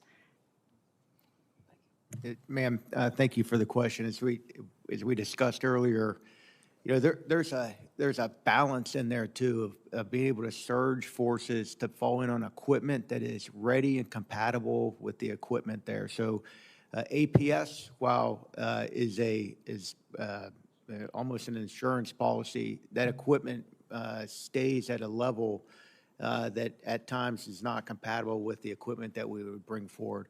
I mean, to have equipment forward always is good for, speed to get personnel in place, but it is unsustainable at the cost right now. For what the cost of what? Transporting new equipment as the capabilities change, or the cost of guarding the equipment?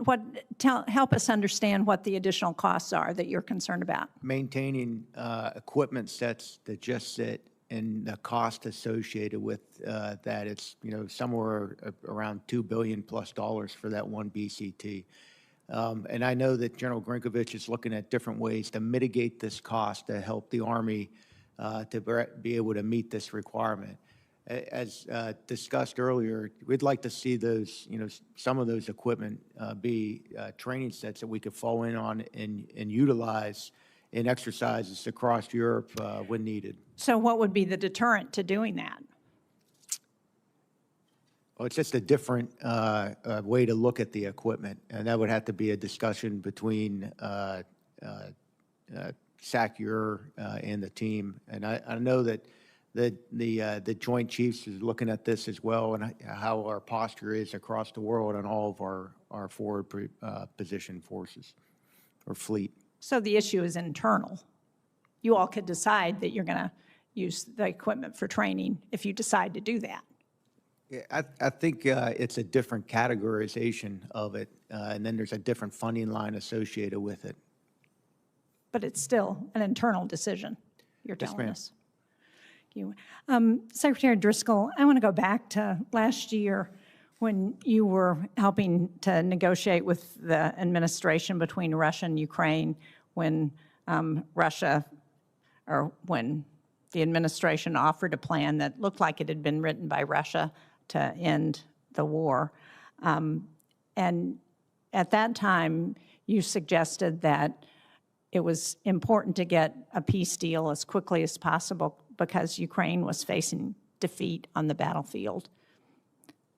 I've seen a number of unclassified assessments and open source reports that I'm sure you've seen in the last month or so that suggests that not only is Ukraine not in danger of losing the war at this point, but they're actually, that Russia is the one who's in danger of losing the war. And if we would just put a little more pressure on Russia, that their economy would be in real trouble. So can you tell us, do you think that Ukraine is, at this point, seems like it's been defeated? And what more should we be thinking about to do in order to pressure Russia so that they actually do lose this war? Senator, I encourage anybody who has contacts in Ukraine, both individually, to ask about their experience with us and the broader administration, and then the United States Army more broadly has been there from day one supporting the Ukrainian people. Well, I don't disagree with you on the Army. That's not really the question that I'm asking you. I'm asking you, and given that the administration just lifted the sanctions on Russian oil so that they're recouping about $4 billion a month because of that oil to help fund the war in Ukraine, and, by the way, to help fund, to help the Iranians with their targeting of U.S. military sites and service members in the Middle East. Why should we not think that there's a mismatch between what the Army is doing, as you say, and what the administration is doing with respect to helping the Russians to fund their war? Senator's time has expired. Thank you. I yield myself 5 minutes. General, China's most recent defense white paper says that the PLA Navy is bolstering capabilities for, quote, maritime maneuver operations and maritime joint operations. In response, the U.S. Army's multi-domain task forces are becoming key to the Army's role in the Indo-Pacific. How important are MDTFs in deterring aggression in the Indo-Pacific, and what can I and members of the committee do to help you accelerate their critical capabilities? Yes, sir. First, thanks for the question. Thanks for your support. The multi-domain task force is the multi-domain command, or the command is critical as a theater enabling element that the task forces can be placed across the Pacific at scale and operate underneath it. They're a critical component of deterrence, and then, if needed, the ability to bring those effects on any adversary. So the ability to have them forward in theater in positions that have a direct deterrence is critical for us. And we're seeking to support Admiral Paparo and his team and how they're looking at setting the theater for that. Good. We want to be supportive, so let us know how we can support the Army as you advance that cause. Secretary Driscoll, you and I have talked many times before, and I appreciate your efforts to prepare the Army for the future battlefield. How are you balancing, though, the need to modernize and transform the active component while also ensuring that the Guard and the Reserve component retain the equipment and capabilities that they need for their mission?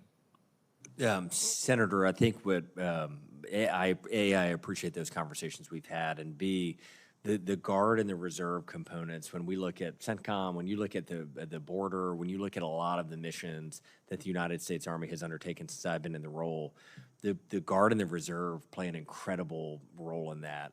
And under both formerly General George and under General LaNeve, when we talk very specifically about resourcing everyone at the same time.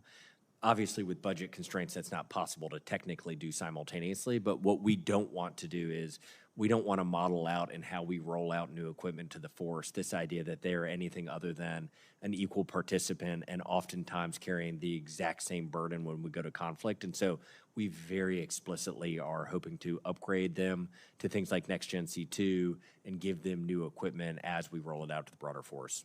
You and I have talked about this before, and as you know, Humvees are made in Indiana, a lot of really good jobs and workers that make the Humvee. It's important to Indiana, but it's also important to the Army, especially to the reserves. The Army Transformation Initiative transitions the Humvee away from the active component. At the same time, more than half of the adjutant generals have asked that Congress fund modernized Humvees. What role can the Humvee play for the Army Reserve and Guard across a wide range of missions like disaster relief and homeland security? I would say, Senator, the Humvee has been an incredible asset for the U.S. Army for decades.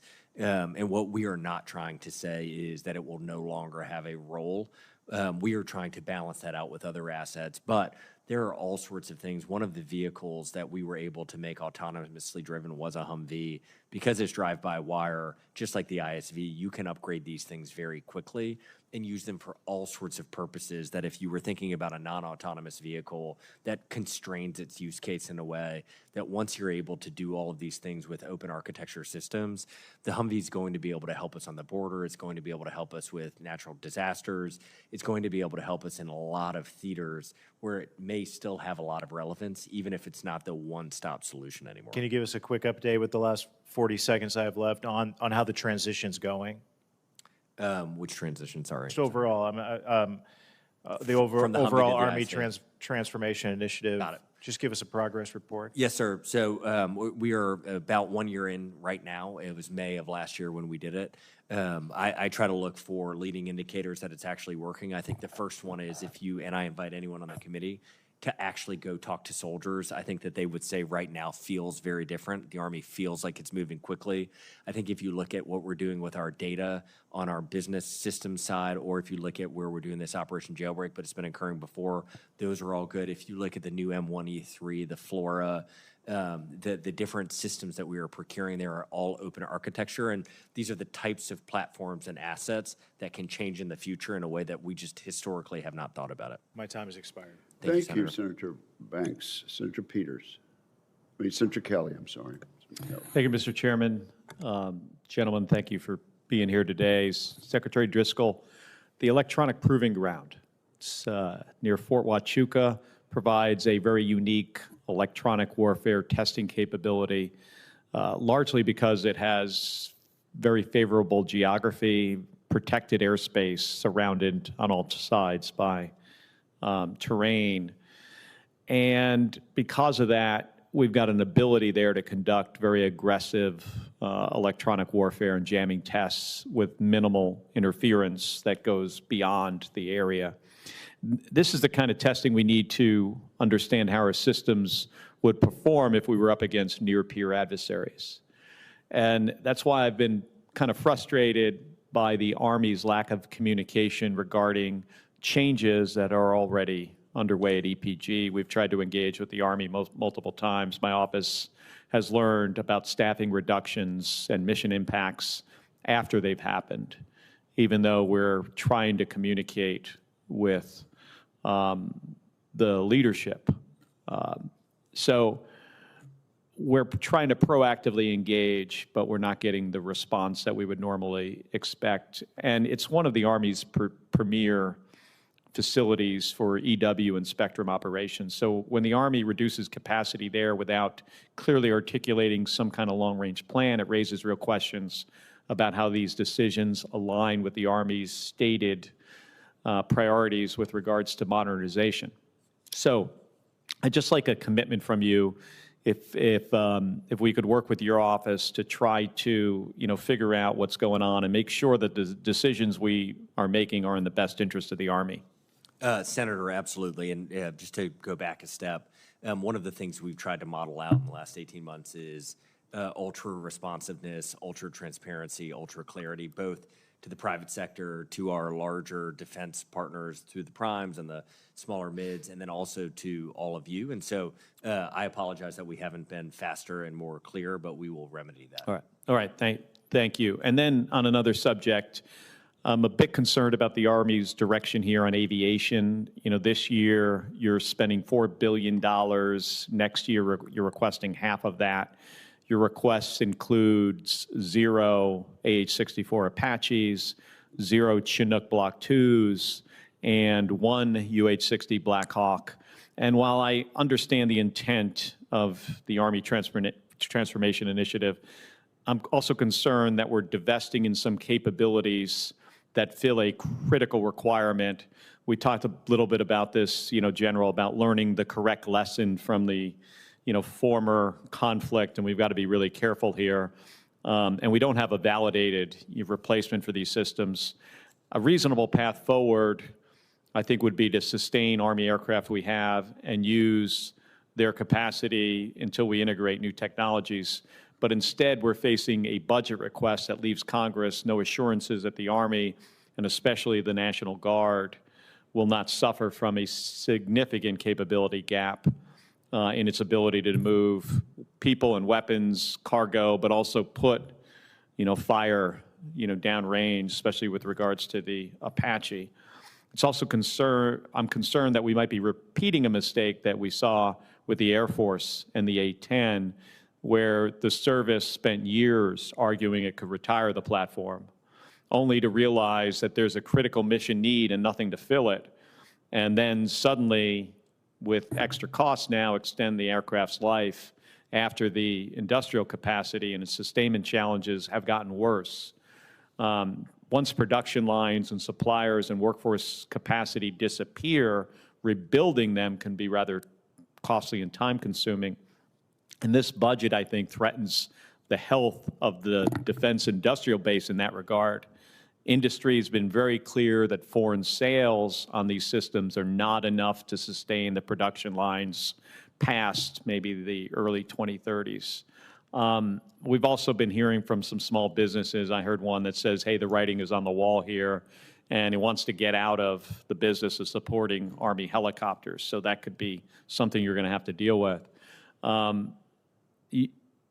Mr. Secretary, you continue to say that the Apache, Black Hawk, Chinook have a role and need to be modernized.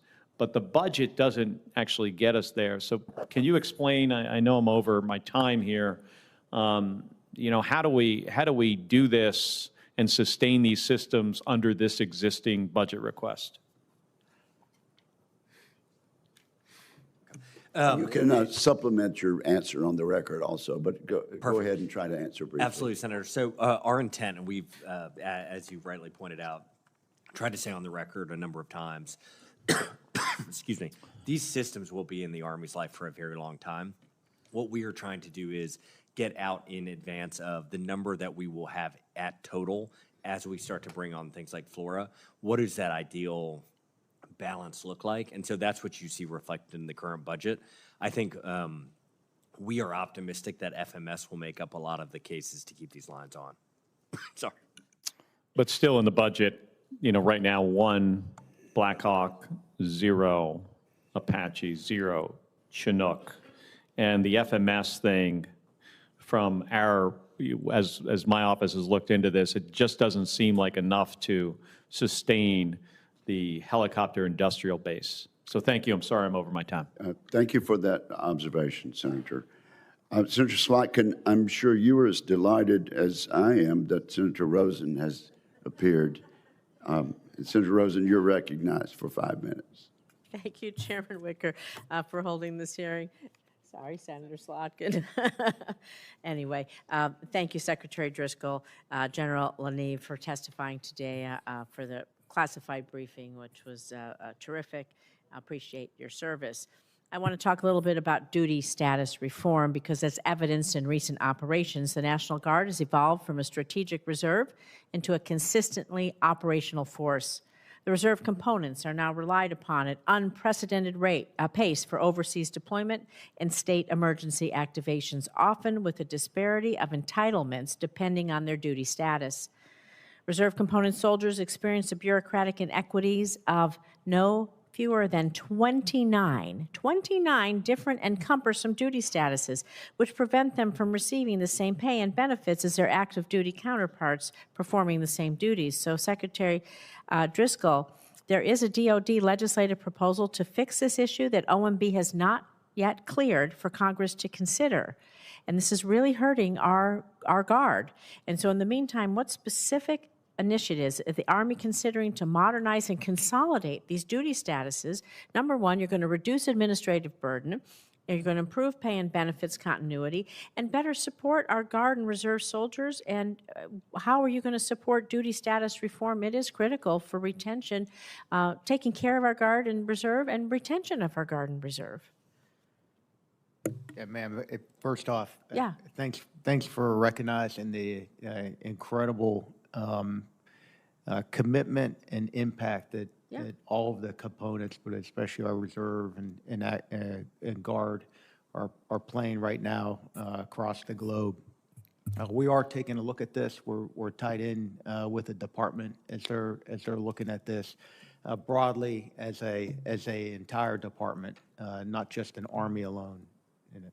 Thank you. It is really critical. Secretary Driscoll, I think we have to do it across agency, across services, but it's really important, and it's hurting our Guard in Nevada and, of course, across the country. And Senator, they just handed me a note saying it just cleared OMB. It just cleared. Well, there you No, go. And that's how fast I asked the question, got it done, and that's how, and there we go. Well, thank you for that. You made my day. Of course, and I would just follow up really quickly, and this is a very boring thing we don't reference often, but our business systems, like the duty status matters a lot. Yes. But it's also our business systems are failing our soldiers. Yeah. And so this is the back end of how they get paid and how they get their benefits That's and right. how we treat the care That's for them and why I their brought it families. up as my number 1 question. Thank you. We are trying to optimize it all. I want to quickly, in the time I have left, talk about the cyber workforce.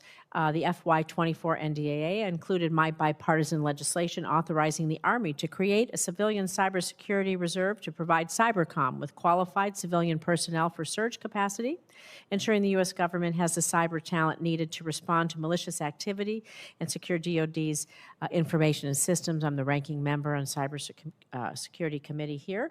And so to both of you, can you provide a status update on the Army's implementation of the Civilian Cybersecurity Reserve? And to the Secretary, can you also add, given that cyber personnel are often able to earn significantly higher compensation outside of government service, what authorities or compensation reforms does the Army need from Congress to better compete with the private sector for elite cyber talent? How are you measuring that, and what can we do to help? Senator, this is a topic near and dear to my heart. We will follow up with your office on a more timely cybersecurity reserve update, and so we can provide you an update on where it is. More broadly speaking, what authorities would we need? I think when you actually look at the threat from a peer or near peer, take China as an example, and their ability to tie in their cyber talent into their research universities and their private companies, we as a nation do not have something like that. And all that guarantees is that we will not be able to keep up. What we do have is, if you look at our models from OpenAI and Google, all of those are first class, best in class, but we need the human beings to be able to operate. And so them. I want you, we're going to do the mark in a few weeks, and as ranking member on cyber, I know Senator Rounds and I might really like to have that update from you if you could talk about that. In general, there's just a few seconds left if you want to talk about it at all. Otherwise, I'm going to yield to Senator Slotkin. Yeah, I concur with Secretary, ma'am, and we'll follow back up with you on Thank where you. we're at. The sooner the better. That way we have some good input for the mark in less than a few weeks now. Thank you. Thank you, Mr. Chairman. Thank you, Senator Rosen. Senator Slotkin. Great. You're almost done. If you're to me, you're at the end, the bitter end. There is a vote on, but I think we can both make it. Thank you. Thank you. I know. I'm paying my dues here. So two very different questions. Thank you. I know Senator Peters said this too, but thank you for coming to Michigan last year, coming to see Northern Strike, biggest multi-domain exercise east of the Mississippi. And thank you for coming to Detroit as well to see some of the tech innovation we have going on. Given our manufacturing base, we really feel we can increase the number of military missions and contracts that we have coming through Michigan. We talked, you came and talked to a bunch of our defense contractors in Macomb County about the Army Transformation Initiative. And while we want deeply to modernize, there are certain things, since we do land vehicles, where we're kind of on the losing end of that experience. So we're trying to find other areas. And I think where we're poised to really break out and become the nation's leader is on drone R&D and manufacturing. Drones are becoming ubiquitous. I was just looking at where we had some deadly tornadoes. They did search and rescue via drone. People are looking for their lost pets as a service now. You can hire a drone service. We want to be poised, but what are the other things, and we were very happy, I should say, just early this year, the Army designated one of our facilities up north as the first drone testing site in the country. So we feel like we're ready to really take this to the next level. How should we be thinking back home briefly about advanced manufacturing using the capabilities that Michigan in particular has to serving the next generation of Army soldier? Senator, I think your state in particular, with its deep, rich manufacturing history, can help us solve a problem that globally we are still gapped as a human species, but then specifically the United States Army for conflict. These larger Group 3, Group 4, Group 5 drones, when we compliment the Russians and we compliment the Ukrainians, what we really mean is they're very good at building the smaller ones. The larger ones, the types of drones that will one day be able to supplement or someday far in the future replace things like the Apache, are much larger, much more difficult to build, require a lot of deep expertise and a lot of investment. And so that is a place, I think, when we look out at the assets we as a nation have, we think Michigan and Camp Grayling can help us refine what we're working on and help expand it and scale it. Yeah, well, we want to be good partners in that, and we're the arsenal of democracy and have a rich tradition of being there when our country needs us. So would love to talk to you more about that. Break, separate topic. You were up in at Camp Grayling, which is Grayling, Michigan, which has, like other military communities, had a problem with PFAS contamination. I met via Zoom with a bunch of local community advocates. These are folks who are deeply supportive of the military presence. This is not just like we have in other Air Force and former Air Force locations in Michigan, up in Oscoda. These are people who believe in the mission, but they can't drink their well water. The lake that Camp Grayling is on, Lake Marguerite, people can't, they can't drink the water in that area. There's concerns when there's foam. They can't let their kids or their dogs touch that foam. So it's a real thing, and the Army does have a responsibility. There was a $20 million set aside by the Army to clean that up, and early this year, we got the word that they want to do more testing before they engage in any cleanup. And I've seen this movie with the Air Force, and I just am asking your commitment. We understand that testing may need to go on for the rest of this calendar year, but that has often been used as a way to push off and never take responsibility when people are literally having to buy their own water or get it provided to them. So can I get your commitment that you'll look at this particularly, and that we will not go beyond 2026 for that additional testing so these people have some remediation, some cleanup of their wells? I commit, Senator, following up with your office with a very clear answer. I don't know the specifics of the timing of the testing, but my experience has been we don't intentionally do those things to delay. So I will check in and we will follow. Yeah, I think there's been generations of folks on, again, not just Army, other services, but this is not the beginning of this movie, right? It may be new to you guys. It's not new to these communities, and would just ask for your commitment to follow up. Any of us, if we had a home on a lake, would want to be able to have our kids swim there safely and drink the water. So would just appreciate you looking into it. Yes, Thank you. Senator Slotkin, how long has this been a known problem? So both in Army communities and in former Air Force base up in Oscoda, years and years and years. At this point, it's got to be over a decade. We have some Michigan residents who have more PFAS in their blood than any other human beings on earth. So, and again, these are dedicated communities who love the military, but can't send their kids to certain summer camps because there's so much contamination in their local lakes. So this was an issue I'm big on in the House, and I continue to be hammering it in the Senate. Would love your help, Mr. Chairman. Thank you. Senator Duckworth. Thank you, Mr. Chairman. Secretary Driscoll, I appreciated our meeting yesterday. Thank you. Especially when you committed to providing the families of the DCA crash victims the findings from any Army investigations without any additional administrative hurdles. From my seat on both this committee and Commerce, Science, and Transportation, I look forward to working with you to implement necessary reforms to make sure that our airspace is safe both for the flying public but also for our warfighters as well. I do want now to turn to the Army's organic industrial base.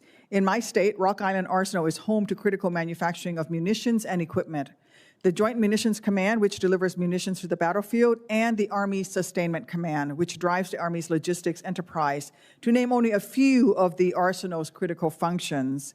So, as I mentioned to you, I was very concerned to hear in March that the Army was suddenly reassigning employees who manage our munitions and sustainment in the middle of a war. Over the past 2 months, I've heard from constituents who, instead of focusing on their missions, were thrust into personal turmoil by the Army through a hasty personnel campaign. In March, as many as 155 civilian workers at Rock Island, many of whom are veterans themselves, were told, and I quote, that they were surplus employees, end quote. And they were left in limbo for weeks, worried that they would lose their jobs, with many only being told later, much later, weeks later, never mind. Some of these so-called surplus employees were given only 2 to 5 days to accept a job out of state and uproot their families or face termination from civil service. 2 to 5 days, that's it. 2 to 5 days to make a life-altering career decision. I don't think this is how we should be treating our patriotic career civilians. And my constituents are worried about the still uncertain merger of two critical commands, the Joint Munitions Command and the Army Sustainment Command, and what it means for their jobs and their missions. Secretary Driscoll, do you commit to notifying me and this committee before any additional workforce changes at Rock Island Arsenal, including from the merger at JMC and ASC? Senator, to all of your remarks, and it was helpful meeting with you yesterday. Those populations, we aspired to do what was right. We aspired to be thoughtful. Giving 2 to 5 days is probably not sufficient for that decision in hindsight. And so my commitment to you is, after meeting with you, I went back, talked to the team, and we will try, if we have to do similar, have similar conversations, to give more time and more grace for people to make these big decisions. To your question, Senator, we will do our very best to include you in your office in any sort of hiring that we have to do for Rock Island. Will you contact us before it actually takes place? Especially if you're terminating people? Senator, I'm not intending to pause unnecessarily. I am trying to think through the process of if we had to get rid of one individual because of some sort of... No, I mean like an effort. Generally, the spirit of your question, yes. Okay, thank you. Shifting gears to another issue, the domestic misuse of the military in American cities and the taxpayers' waste that has gone with it. Months ago, President Trump claimed that he mobilized 500 National Guardmen to reduce crime in Chicago, his words, but they never set foot in Chicago. They stayed confined to bases in Illinois because federal courts and our Supreme Court found their deployment illegal and cost taxpayers $21 million in the process. But President Trump's obsession with misusing the military in American streets is not over. And he, in fact, often threatens to deploy the Guard for political purposes, from saying he might send them to airports to lamenting he should have had them, and these are his words, seize the ballots in 2020. So this is not hypothetical. He said that. And don't forget, thousands of Guardsmen are still in Washington, D.C. under no valid mission and also are doing so at great taxpayer expense. In fact, for fiscal year 2027, the president is requesting $605 million for D.C. deployment of the National Guard. Just outside the walls of this building, Guardsmen are forced to be away from their families and jobs to rove around the city in packs of 6, bored, picking up trash, or gardening, all while the National Guard has actual missions to train for, like responding to natural disasters or preparing for combat. And I'd like to discuss some of the ways the Army could better use the $605 million that the president wants to waste on unnecessarily deploying the military to the nation's capital. Secretary Driscoll, yes or no, do you agree with the call in the Army Transformation Initiative to expand pre-positioned stocks in the Indo-Pacific?